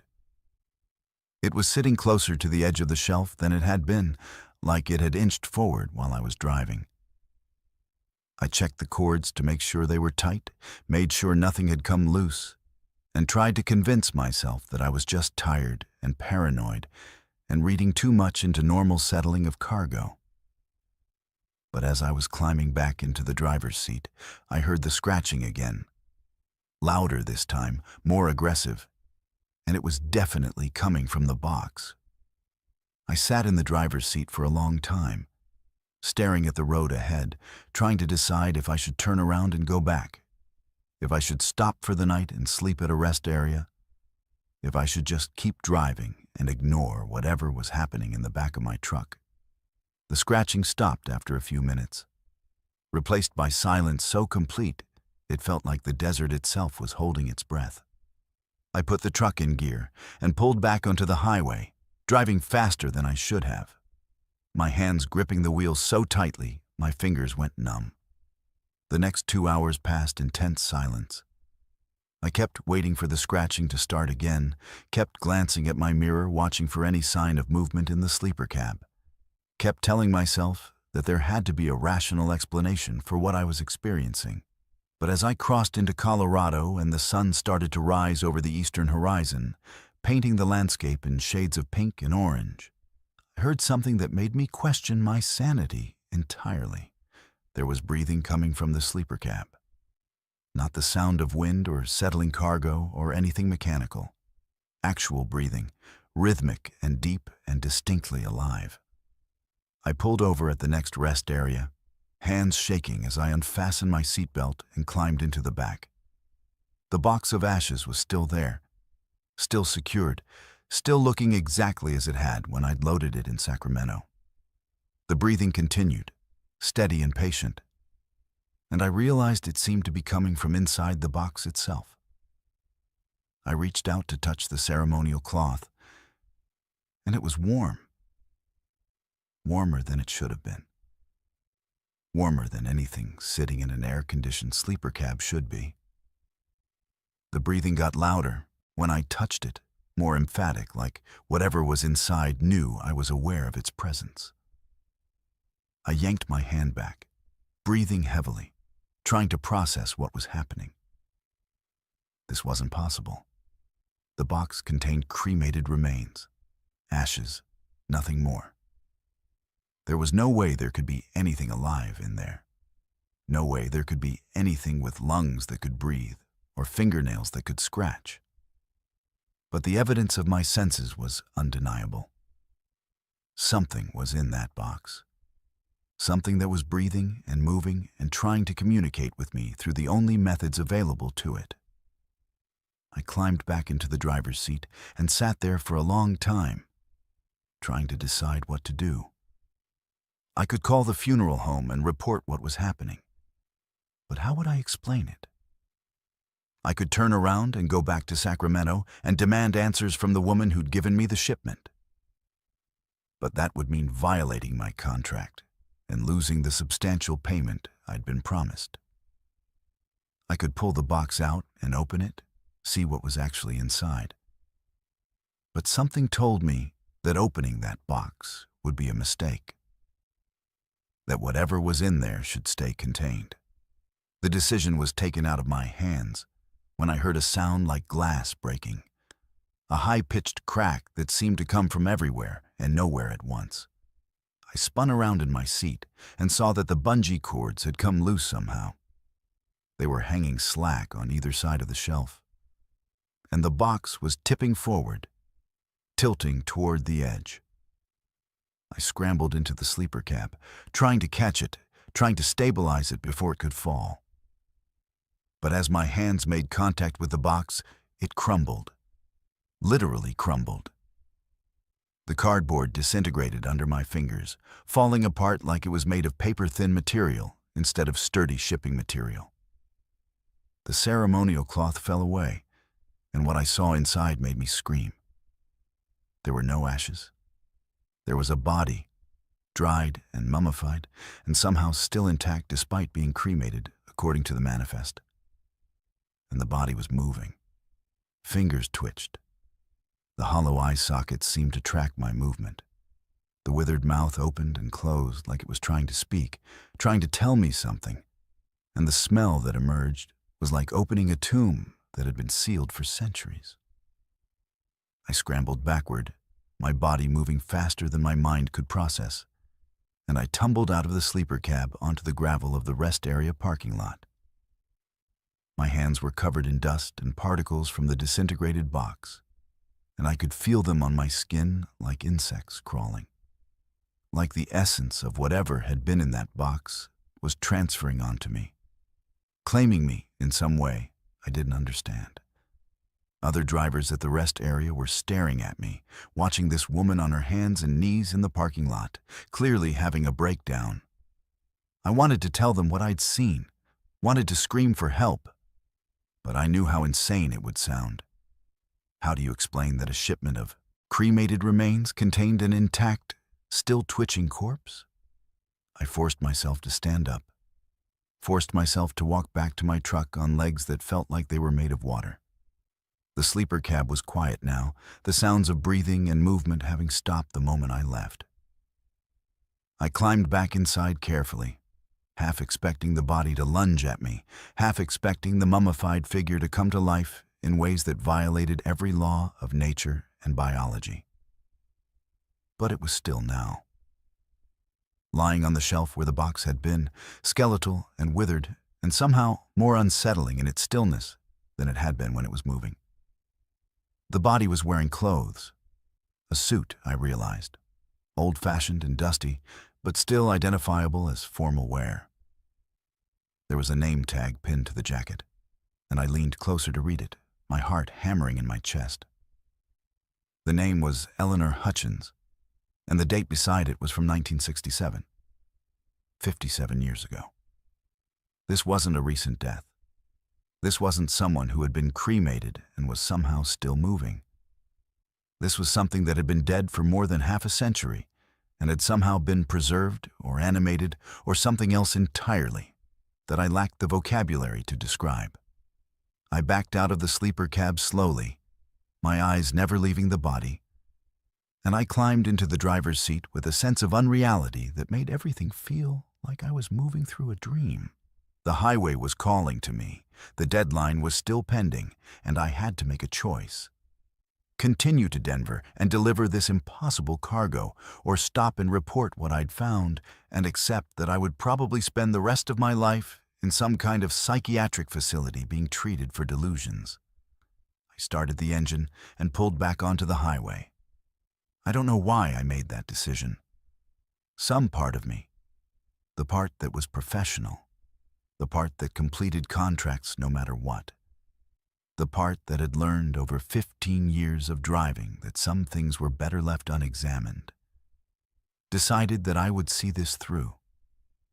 I would deliver Eleanor Hutchins to Denver, would leave her at the funeral home address, would collect my payment, and would probably spend the rest of my life trying not to think about what I had witnessed. The drive to Denver took on a nightmarish quality after that point. Every mile felt like I was traveling deeper into something dark and wrong. Every hour that passed made me feel more contaminated by proximity to the impossible thing lying in my sleeper cab. I couldn't hear any more sounds from the back. No scratching, no breathing, no movement. But that made it worse somehow. The silence felt active, felt like Eleanor was waiting, felt like she was studying me in return, observing this living woman who had become her temporary vessel. I stopped once for fuel, and when I approached the pump, I noticed other people's reactions to me. They would see me, make brief eye contact, and then look away quickly, like I was projecting. Something wrong. Something that made them uncomfortable on an instinctive level. One gas station attendant refused to take my payment, just handed my credit card back and told me to leave. An older woman waiting in line moved several feet away from me when I approached. It was like Eleanor's presence was bleeding out of my truck and affecting everyone who came near me, like her wrongness was contagious. By the time I reached Denver, the sun was setting again, turning the sky shades of purple and gold that seemed obscene given what I was about to do. The funeral home was in an older part of the city, a brick building with ornate architecture that looked like it had been there since the early 20th century. I pulled around back to the loading area and sat in my truck for 10 minutes, trying to gather the courage to walk inside and explain that I had a delivery. Trying to prepare myself for whatever reaction the funeral home staff would have when they discovered what was actually in my vehicle. A man in a dark suit emerged from the back door, and when he saw my truck, he nodded like he'd been expecting me. He approached the driver's side window, and I rolled it down with a trembling hand. He told me he was Mr. Reeves, that he was the funeral director, that he'd been waiting for this delivery for a very long time. I told him there was a problem with the shipment, that something was wrong, that what I was transporting didn't match the manifest. He smiled. Not a pleasant smile, but a smile that suggested he knew exactly what was in my truck and why I was upset about it. He told me that Eleanor Hutchins had requested in her will that her remains be transported across the country by a living driver, that she wanted to travel one last time before being laid to rest, that she had very specific instructions about how the journey should be conducted. He said that what I'd experienced, the sounds, the movement, the manifestation of her corpse, were all part of the process, that Eleanor had always been a restless spirit, that she couldn't quite settle into permanent rest without one final journey. He told me that I should consider myself honored, that not many drivers were chosen to transport someone like Eleanor, that what I'd experienced was a sacred trust. I told him I didn't want to be honored, that I wanted to unload this cargo and never think about it again. Mr. Reeves nodded understandingly and told me that I could absolutely do that he and his staff would take Eleanor from here. He called out to two other men in dark suits, and they emerged from the funeral home carrying what looked like a ceremonial casket. Together, they began unloading my truck, carrying Eleanor's remains with the kind of reverence and care that suggested this wasn't the first time they'd moved her, that Eleanor had probably been transported this way multiple times by multiple drivers, all of them probably having similar experiences to the ones I'd had. As they lifted Eleanor from my sleeper cab, I could have sworn I heard a sound. Not breathing, not scratching, but something like a sigh. Like gratitude, like Eleanor was satisfied with her journey and was finally ready to rest. When they'd placed her in the casket and carried her back inside the funeral home, Mr. Reeves approached my window again. He handed me an envelope containing cash, more than I'd been promised, significantly more, and told me that Eleanor appreciated my service, that she had specifically requested additional compensation for drivers who completed her transport. I took the envelope without speaking, and Mr. Reeves leaned down to look at me through the window. He told me something that I've thought about every day since. He said that Eleanor had been dead for 57 years, but she wasn't the only one. He said there were others like her, other restless spirits who needed to travel, other drivers who would be contacted with similar jobs, other trucks that would carry the impossible across America's highways. He said it was a privilege and a burden, and that I'd now been marked as someone willing to participate in something that existed at the edges of the world most people inhabited. I didn't go back to trucking after that delivery. I really tried to go back to normal routes and normal cargo, but I couldn't stop thinking about Eleanor. Couldn't stop hearing that final sigh. Couldn't stop wondering if she was still traveling somehow, still moving through the country in the dark of night.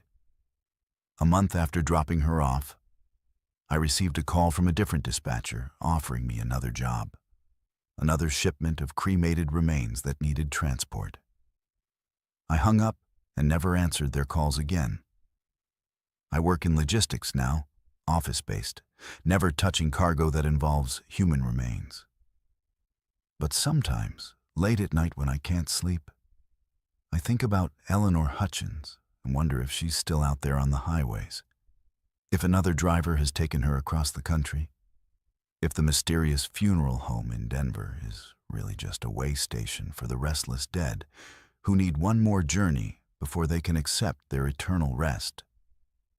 And I wonder if I made the right choice by refusing that second job, or if I missed an opportunity to understand something fundamental about the nature of death and journey, and the strange ways that some souls refuse to stay put. The money from Eleanor's transport is still in the bank, untouched, because spending it feels like accepting something I'm not ready to accept, like acknowledging that what happened was real and that I'm complicit in something I can never fully understand. There are stretches of highway that feel wrong in ways you can't explain until you've experienced them yourself. And the section of I-40 between Flagstaff and Holbrook, Arizona, is one of them. My name's Blake, and I've been running cross-country routes for 19 years. But I'd never paid particular attention to that specific stretch until 3 months ago when my GPS started malfunctioning in ways that made no sense. It wasn't a gradual failure. One moment the device was working perfectly, showing me my location and my route and the distance to my next stop, and the next moment it was looping. The map on the screen began cycling through the same mile of highway over and over again, the coordinates staying static while the GPS insisted I was moving forward, that I was covering distance, that I was making progress toward Holbrook, even though the landscape outside my windshield remained exactly the same. At first, I thought it was a technical glitch. Thought maybe I'd driven through a dead zone or passed near something that was interfering with the satellite signal. I pulled over at a rest area and tried rebooting the device. But the same thing happened. The map showed me looping endlessly through the same stretch of highway, a single mile that seemed to have no beginning and no end. I turned off the GPS entirely and decided to navigate using the mile markers visible on the highway itself, trusting in the numbered signs that should have indicated my progression eastbound toward New Mexico. But something felt off about those markers too. I started paying attention to them, really paying attention. And that's when I realized the impossible truth. The mile markers weren't progressing sequentially. I'd pass mile marker 287, then a few minutes later mile marker 291, then backward to 288, then forward to 293. The numbers were random, jumping around without any logical pattern, like the highway had decided that conventional geography no longer applied to this particular stretch. My odometer was still advancing, showing that I was covering distance. But the physical markers on the road suggested I was trapped in some kind of loop where distance and space had become negotiable concepts rather than fixed physical realities. I pulled over again and checked my watch, timing how long it took me to drive from one marker to the next. 7 minutes, I noted. Then I'd reach the next marker and time the distance again. 7 minutes, then 7 minutes again, always 7 minutes between markers. But the markers themselves were showing different numbers in random sequences. Other drivers on the road seemed oblivious to what was happening. Cars would pass me going the opposite direction, trucks would overtake me heading eastbound, and none of them seemed to notice anything strange about the landscape or the markers or the way the highway seemed to be folding in on itself. I tried flagging someone down at a rest area, tried asking if they'd noticed anything weird about the mile markers, but they all looked at me like I was insane. One trucker told me the markers were perfectly fine, that he'd just passed mile marker 291 and mile marker 292 in sequence, that everything seemed normal. But I knew what I was seeing. I knew that the markers had been showing completely different numbers when I'd passed them minutes earlier. I decided to keep driving, convinced that eventually I would break through whatever was causing this phenomenon. That if I just kept moving forward, I would eventually reach Holbrook and escape whatever was happening on this stretch of highway. Hours passed. I drove until my eyes were burning and my shoulders ached. But the landscape never changed. The same red rock formations appeared and disappeared in my mirrors. The same patches of desert scrub vegetation lined the roadside. The same vendors' billboards for mysterious attractions. See the world's largest petrified wood. The meteor crater is 50 miles ahead. Cycled through my field of vision over and over again. My fuel gauge started dropping, and I realized with creeping panic that I would eventually run out of gas if I didn't find an exit or a fuel station. I searched for an off-ramp, searching for any break in the highway that might lead to civilization or escape, or anything that would suggest I was still living in a world governed by normal physical laws. And then I saw one, an exit for a rest area that I was sure hadn't been there moments before. I took the off-ramp with a surge of desperate hope, pulling into a parking lot that looked exactly like every other rest area I'd ever stopped at. A squat concrete building, a few parking spaces, bathrooms, and vending machines inside. I pulled up to the fuel pump, relieved to see that this place actually had fuel available, and I started pumping gas with shaking hands. While the tank was filling, I checked my odometer again and noted the mileage. Then I got back on the highway, paid close attention to my speed, and timed exactly how long it took me to reach the next mile marker. When I saw the marker appear in my headlights, I checked my odometer again and my watch simultaneously. According to my odometer, I'd traveled 8.7 miles. According to my watch, 62 minutes had passed. but the mile marker I was approaching showed 289. I'd started at 287. I should have been well into the 290s, well past Holbrook, well into New Mexico by now. But the markers insisted I'd barely moved, that I was still trapped in the same section of highway, that I'd been driving in circles without ever actually progressing anywhere. I pulled over on the shoulder, put the truck in park, and sat there with my hands shaking on the steering wheel, trying to understand what was happening. The radio was crackling with static that almost sounded like voices, like distant conversations being broadcast through layers of interference. When I turned up the volume to try to understand what the voices were saying, the static resolved into something almost coherent, a repeating phrase that sounded like, "Stay on the road, stay on the road, stay on the road." I turned off the radio and sat in the silence, listening to nothing but the hum of my idling engine. In the distance, I could see the same rest area I'd just left, visible from the shoulder of the highway, even though I was sure I'd driven miles away from it. As I watched, a truck pulled out of the rest area parking lot and merged onto the highway heading eastbound. It looked familiar. It looked, in fact, exactly like my truck. Same color, same make, same model. I watched it drive ahead of me, watched it pull further away into the darkness, and then I watched it approach the same mile marker I was parked near. When the truck reached the marker and drove past it, I could have sworn I saw my own face in the driver's side window, staring ahead with the same exhausted expression I was probably wearing at this very moment. I put my truck in gear and started driving again, following the phantom truck that might have been me or might have been another driver caught in whatever trap this stretch of highway had become.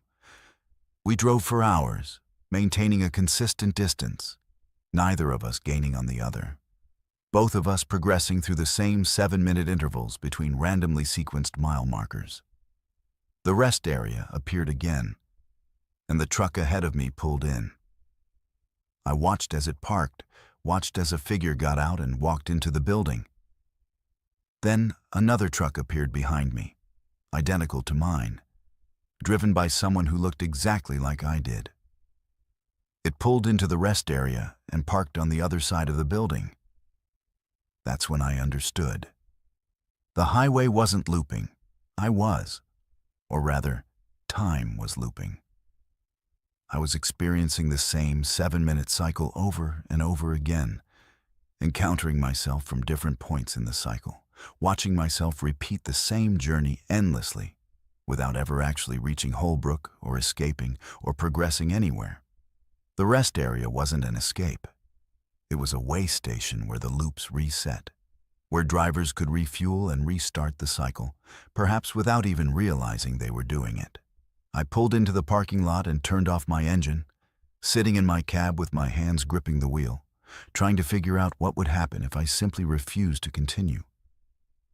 If I just sat here and waited to see what the highway would do to someone who stopped participating in its loop.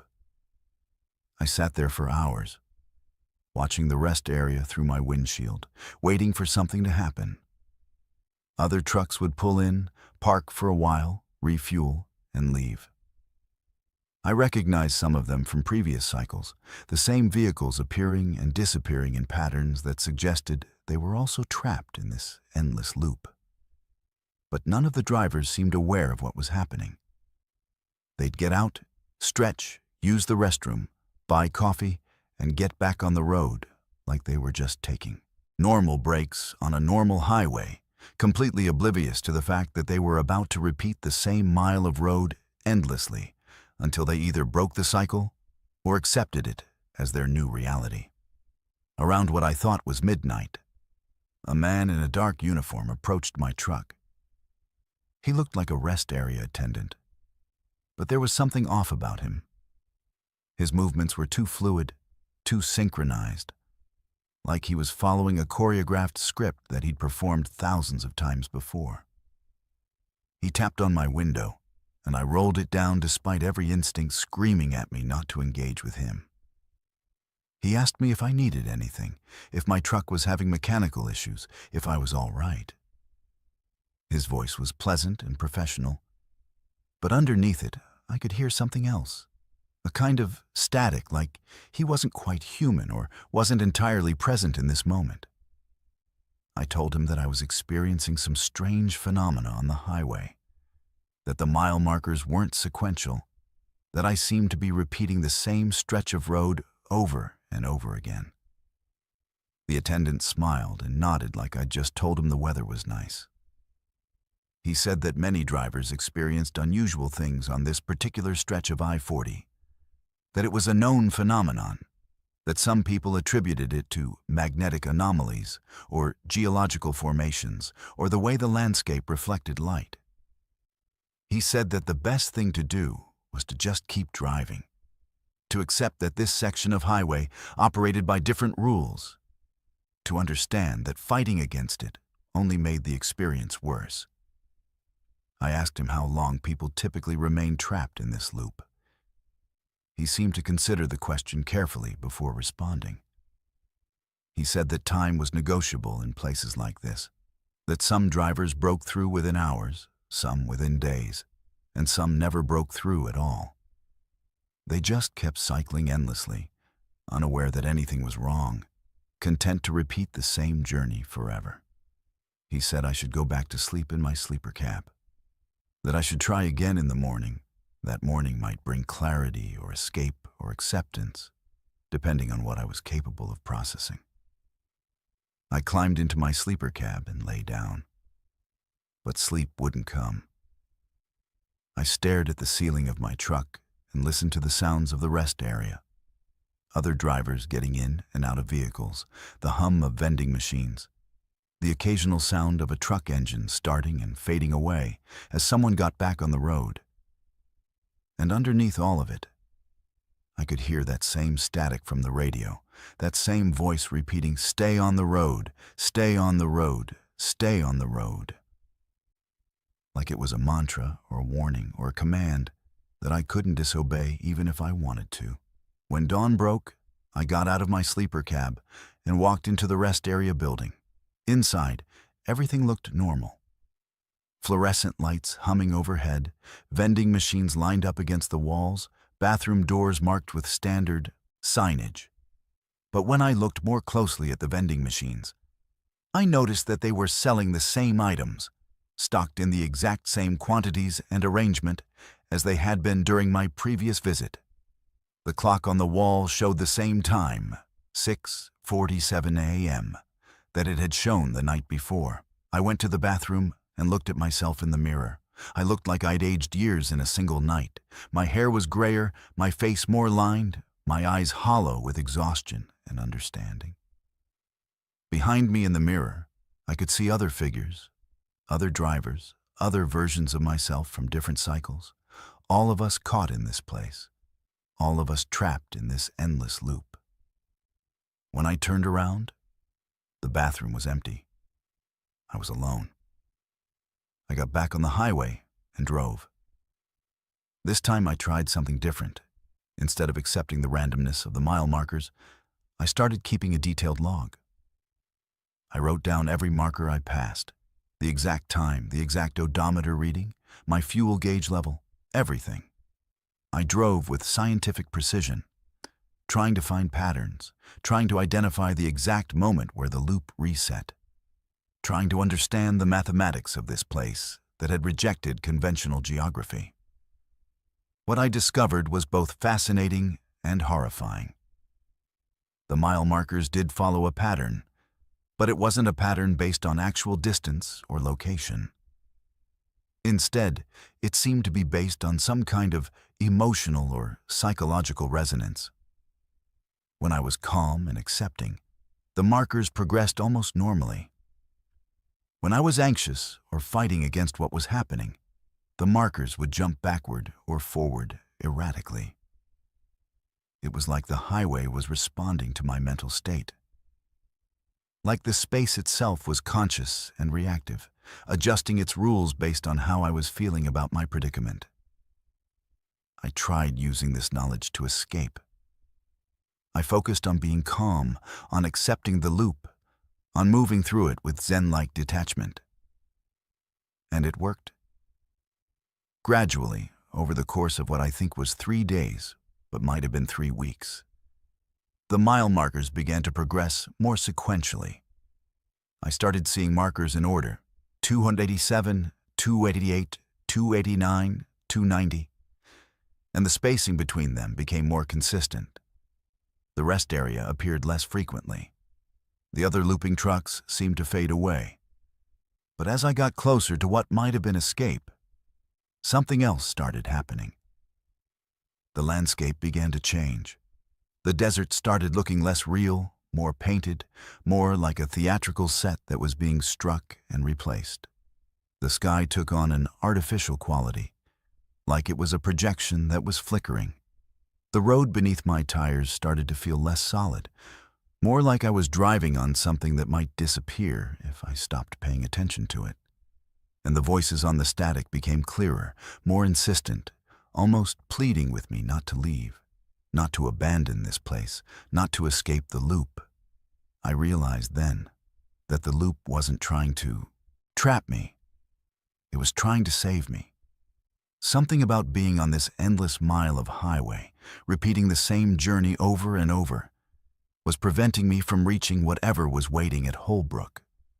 The mile marker that had been my goal, the destination I'd been striving toward, was something I didn't actually want to reach. The loop was a mercy. The endless cycling was protection. So I stopped trying to escape. I eased off the mental resistance. I allowed myself to accept the randomness, and something shifted. The ride became smoother.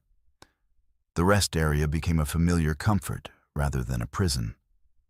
I started seeing the same drivers repeatedly, and we'd nod at each other, acknowledging a shared understanding that we were all part of something larger than ourselves, all participants in a ritual that served purposes we couldn't quite comprehend. That was 3 years ago. I'm still on that same mile of I-40 between Flagstaff and Holbrook, still cycling through the same 7-minute intervals, still passing the same rest area, still seeing the same mile markers in their non-sequential progression. My truck is still running perfectly. My fuel tank somehow never empties. And I've made peace with the knowledge that I will probably never reach Holbrook, that I will probably spend the rest of my life, however long that turns out to be, driving this impossible loop.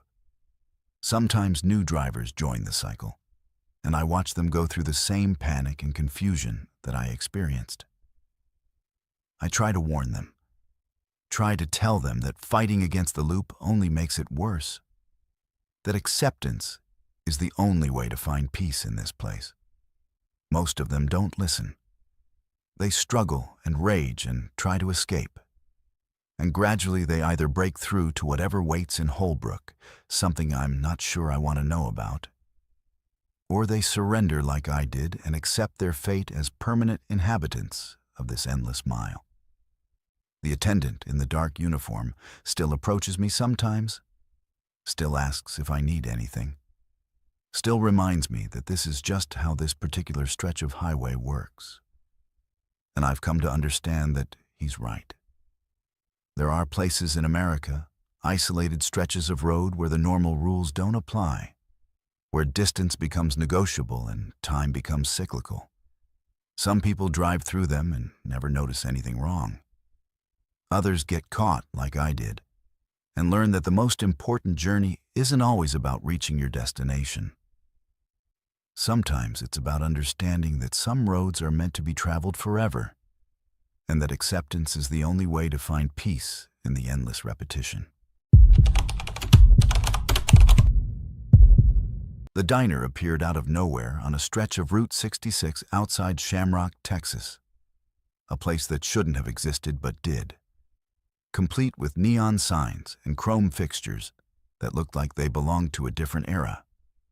My name's Marjorie, and I've been driving long-haul routes across the American Southwest for 16 years. But I'd never seen this particular establishment before, despite having passed this same exit dozens of times. The sun was setting, painting the sky in shades of crimson and gold. And I was hungry enough that I didn't question the sudden appearance of the diner. I pulled off the highway and parked my rig in the gravel lot, noting how empty the place seemed despite the neon signs glowing in the windows, promising food and hospitality. Inside, the diner was frozen in time. Red vinyl booths, a long counter with chrome stools, a jukebox in the corner playing music from the 1950s. But what struck me immediately was that every single person inside turned to look at me the moment I walked through the door. There were maybe a dozen people scattered throughout the diner, and they all stopped whatever they were doing, eating, drinking coffee, staring out windows, and looked directly at me with expressions that contained no recognition but absolute certainty that they knew exactly who I was. The waitress behind the counter smiled and called out a greeting using a name that wasn't mine. One of the customers stood up and waved me over to his booth, addressing me by a completely different name. The old man at the counter turned on his stool and nodded, calling me by yet another name, one I'd never heard before. I froze in the doorway, processing what was happening, trying to figure out if this was some kind of prank or if I'd somehow wandered into an alternate reality where I was known by multiple identities. The waitress approached me, a woman with hair styled in victory rolls and a uniform that matched the era of everything else in this place. And she took my arm gently, guiding me toward a booth with a kindness that felt almost maternal. She told me that it was so good to see me again, that it had been such a long time, that they'd all been wondering when I'd come back. I tried to tell her that she had me confused with someone else, that I'd never been here before, that my name was Marjorie, not whatever name she'd just called me. But she just smiled and told me that I was Marjorie, yes. But I'd had so many names, lived so many lives, taken so many different routes that eventually all the identities started to blur together. She said that this diner was a place where people like me, people who spent their lives on the road, people who were constantly moving, constantly changing, could stop and remember who they really were underneath all the different versions of themselves. She placed a menu in front of me, but before I could open it, she said something that made my blood run cold. She said I must be getting hungry for the usual. And then she listed off a series of dishes, each one something I specifically loved. Each one something I'd never ordered at any diner before, but that I recognized as my own particular preferences with absolute certainty. I asked her how she knew what I liked to eat when I'd never been here before. She tilted her head and said that I'd been here many times, that I always sat in this same booth, that I always ordered the same meal, that I always left the same amount as a tip, that I always drove the same route afterward toward whatever destination I was trying to reach. She said the names changed because I was always running from something different, always trying to escape some previous version of myself. But the core of me remained the same. A woman on the road, a woman who couldn't stop moving, a woman who was trapped in a cycle of eternal driving that she couldn't quite escape. The other customers started talking to me then, each one addressing me by a different name, each one claiming to have known me before in different contexts and different lives. The man in the first booth said he'd seen me drive through Nevada in 1987, and I'd looked exactly the same as I did now, unchanged by the passage of time. The woman at the counter said she'd known me years ago on a different highway, in a different state, with different cargo in my truck, but with the same exhausted eyes. The old man said he'd watched me pass this same diner countless times over the course of what he claimed were decades. Always looking for something, never finding it, never stopping long enough to rest. I stood up from the booth, backing toward the door, telling them all that they were crazy, that this wasn't real, that I needed to get back on the road. But as I moved toward the exit, I caught sight of the window, and what I saw through it made me stop dead. In the parking lot, I could see multiple versions of my truck, same make, same model, same color, arranged in rows like they were all mine, all waiting for me, all ready to continue some endless journey. When I looked at the other customers more carefully, I realized that some of them looked familiar in ways that went beyond the diner. I'd seen their faces before, on the highway, in different trucks, heading in different directions, but always with the same empty expression that suggested they were also trapped in something, caught in some kind of eternal loop. The waitress touched my shoulder gently and said that I didn't have to understand it yet, that eventually I would, that running from my own past always led back to this same diner. She said that the highway was full of people like me, drivers who couldn't stop, couldn't settle, couldn't accept that they needed to rest. She said that the diner existed at a junction point between different versions of reality, different timelines where I'd made different choices and become different people. She said that every version of me converged here sometimes, all of us recognizing each other without quite understanding why. All of us eating the same meal and leaving the same tip and continuing down the same roads we'd been traveling forever. I forced myself to move, forced myself to walk toward the door despite the overwhelming sense of unreality pressing down on me.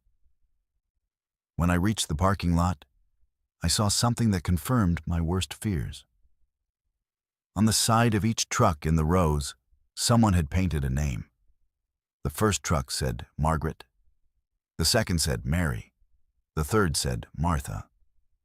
Name after name, each one a variation of my own, each one a different identity I'd apparently lived, each one belonging to a different version of me who'd driven through different eras and different landscapes, but always toward the same mysterious destination. I climbed into my own truck, or what I thought was my own truck, though I couldn't be entirely certain anymore, and started the engine. As I pulled out of the parking lot, I watched the diner in my mirrors, and I realized that the other customers were standing in the windows, watching me leave with expressions that suggested they already knew I'd be back, that I couldn't escape this pattern any more than they could, that we were all part of something larger and older than ourselves, all inhabitants of roads that refused to let us go. I drove through the night, trying to convince myself that the diner was an anomaly, a hallucination brought on by exhaustion and loneliness and too many miles. But as dawn broke and I approached the next town on my route, I saw something that made me realize the truth. The graveyard appeared on my right, ancient and sprawling, filled with headstones that stretched back decades. And on those headstones, I could read names. Margaret, Mary, Martha, Marjorie, dozens of variations all listed with dates that spanned from the 1950s to the present day. They were all me. All different versions of me, all having died at different times, but somehow all still driving, still moving down the highways, still unable to escape the cycle that had claimed us. I realized then that I'd been dead for a long time, that I'd died on some highway years ago, and had been driving my own ghost ever since. Unable to accept the finality of it, unable to stop moving, unable to surrender to rest. The diner was where all the dead drivers converged, where all the versions of me that had existed across different timelines and different deaths could recognize each other. And the cycle would continue. I would keep driving, keep seeing that graveyard appear and disappear in my mirrors, keep returning to that diner where waitresses who'd been dead for decades would greet me by names I'd never quite learned to recognize as my own. I'd drive still, every day, every night, traveling roads that feel increasingly unreal, passing other trucks driven by people who look familiar in ways I can't quite explain. And sometimes, when I'm tired enough, or sad enough, or lonely enough, pull into that diner again. and the waitress greets me by another name, places my usual meal in front of me, and tells me gently that it's time to remember who I really am. Underneath all the identities, all the roads, all the endless driving that refuses to let me rest. The CB radio had been dead for weeks, just static and silence, which was fine by me because I preferred the quiet anyway. My name's Darren, and I've been driving through Appalachia for the better part of 20 years, running routes through the mountains of Kentucky and West Virginia, where the roads twist like serpents and the cell phone signal is basically non-existent. I liked it that way. The isolation, the lack of connectivity, the sense that I existed in a pocket of the world where modern technology hadn't quite penetrated. But 3 weeks ago, during a run through the hollers outside Beckley, the forgotten CB radio that had been sitting in my cab for years suddenly crackled to life. I was so startled that I nearly drove off the road, my hands jerking on the wheel as an unfamiliar voice emerged from the static, speaking in a tone that was too clear, too present, like the radio had never actually been broken at all. The voice introduced itself with a call sign I didn't recognize, and it asked if I was receiving the transmission. I picked up the mic hesitantly, not sure if I wanted to engage with whoever was broadcasting on a frequency that should have been dead. But I answered anyway, told them I was receiving, asked who they were and where they were broadcasting from. There was a pause, too long, too deliberate. And then the voice responded by saying it was broadcasting from everywhere and nowhere, that it existed on frequencies that most people couldn't access, that it had chosen me specifically because I'd been driving these roads long enough to understand the deeper truths that existed beneath the surface. I told them they were crazy, that I was going to turn off the radio, that I didn't have time for whatever game they were playing. But before I could reach for the dial, the voice started transmitting obituaries. Not news reports, not announcements, but actual obituaries. Detailed accounts of people's lives, their accomplishments, their failures, the exact dates and times of their deaths.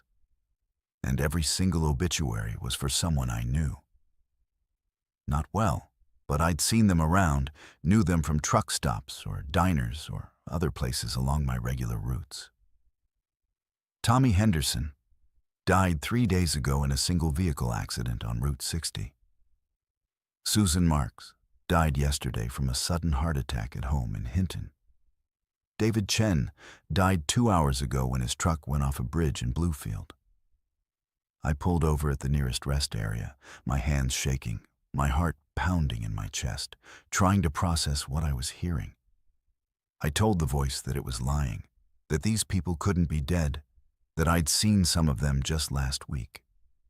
The voice responded calmly that, yes, I had seen them last week, that they were still alive then, but they wouldn't be alive now, that the obituaries were being broadcast before they were technically dead, that the transmission was coming from a point in time that slightly preceded the present moment. It said that was the only explanation for how it could know things that hadn't happened yet, for how it could predict deaths with such specificity and accuracy. Over the next few hours, as I drove through the Appalachian Mountains, the voice continued broadcasting obituaries. And with each one I would find out later, through CB chatter from other drivers or through calls to dispatch or through news I'd see at truck stops, that the person described in the obituary had indeed died at the exact time and in the exact manner specified.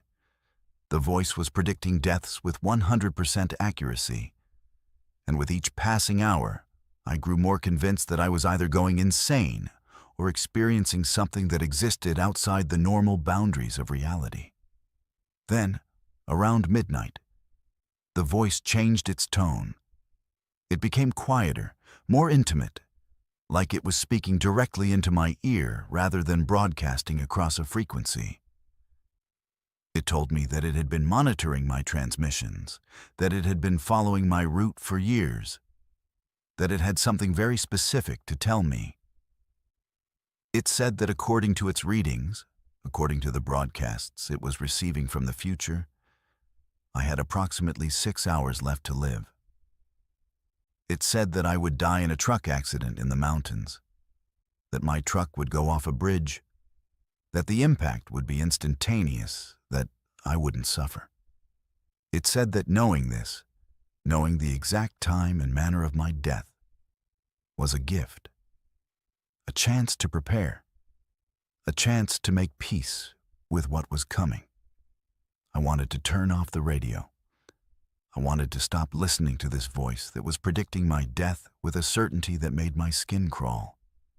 But I was paralyzed, frozen behind the wheel, listening as the voice continued its broadcast. It started reading other obituaries, but now it was reading obituaries for people I loved. My ex-wife in Charleston, my sister in Cincinnati, my daughter in Louisville.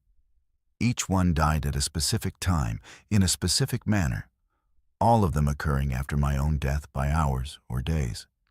The voice told me that my death was like a domino, that once I fell, everyone connected to me would fall as well, that the broadcast was simply documenting the cascade of deaths that would follow. I forced myself to move, forced myself to turn off the CB radio with a hand that felt disconnected from my body. But immediately, the radio turned back on of its own accord, the voice returning, undeterred by my attempt to silence it. It said that turning off the radio wouldn't help, that the broadcast was already inside my head, that I would hear it whether the physical device was on or off, that the transmission had penetrated too deeply into my consciousness to be dismissed or ignored. It said that I should at least use my remaining time wisely, that I should drive toward a place I loved, that I should make peace with my impending death instead of spending my final hours in denial and fear. The sun came up, and I was still driving. Through the mountains, the voice still broadcasting obituaries, still counting down my remaining hours. 3 hours left. 2 hours left. The voice became more insistent, more urgent, telling me that I needed to prepare, that I was approaching the bridge where my accident would occur, that I could see it in the distance if I looked carefully. I did look, and sure enough, there was a bridge ahead of me, spanning a particularly deep gorge. Exactly the kind of place where a truck accident would be catastrophic and fatal. I drove toward it knowing that according to the voice, this was where I would die. But as I approached the bridge, something changed. The voice's tone shifted from certainty to confusion. It started broadcasting conflicting information. My death would occur at 8:47 a.m. No wait. 9:15 a.m. No wait. The broadcast was unclear. The future was becoming unstable. The signal was degrading. The voice told me that something was interfering with the transmission, that something was disrupting its ability to predict with accuracy, that I was doing something that was changing the outcome. I realized what was happening. The voice had predicted that I would drive toward the bridge and go off it at a specific time. But by knowing the prediction, by being aware of what was supposed to happen, I had changed the outcome simply by having that knowledge. The future couldn't be predicted with perfect accuracy, because the act of prediction itself altered the future. The voice had undermined its own certainty by telling me when and how I would die. I pulled off the road just before the bridge and sat there, engine idling, listening to the voice spiral into what sounded like panic or frustration. It started broadcasting all possible futures, versions of my death, yes, but also versions where I survived, where I lived, where I went on to have decades more of driving ahead of me. The broadcast became chaotic, contradictory, ultimately meaningless. The voice couldn't predict my future anymore because it had already shown me one version of it. And by showing me, it had destroyed its own predictive authority. The radio went silent. Not dead, not broken, but genuinely quiet. A silence so complete it felt like the world had stopped breathing. I sat there for a long time, waiting for the voice to return, waiting for the broadcast to resume. But it didn't. Whatever that frequency was, whatever entity had been broadcasting obituaries and death predictions, it seemed to have abandoned me once its accuracy became compromised. I drove away from that bridge and back toward the highway, and I've never turned that CB radio on again. But I still hear it sometimes, late at night when I'm driving through the mountains. I hear static that almost sounds like voices. Almost sounds like it's trying to form words, trying to broadcast something. And I wonder about all the other drivers out there on America's roads. Drivers who might have picked up that same frequency. Drivers who might have heard that same voice predicting their deaths. Drivers who might not have realized that knowing about their fate was the only way to escape it. If you're listening to this and you ever hear a voice on your CB radio broadcasting obituaries, broadcasting deaths, broadcasting information about futures that haven't happened yet, understand that the prediction itself becomes the escape route. Knowledge of your death is the only way to avoid it. If you've experienced something strange on the road, if you've encountered phenomena that defied explanation, if you've survived something you shouldn't have survived, share your story. You can find more chilling tales and connect with others who've experienced the unexplainable on our YouTube channel, Verified Fears. Subscribe now for more trucker horror stories from America's creepiest roads. And remember, some transmissions are better left unheard, but your story deserves to be told.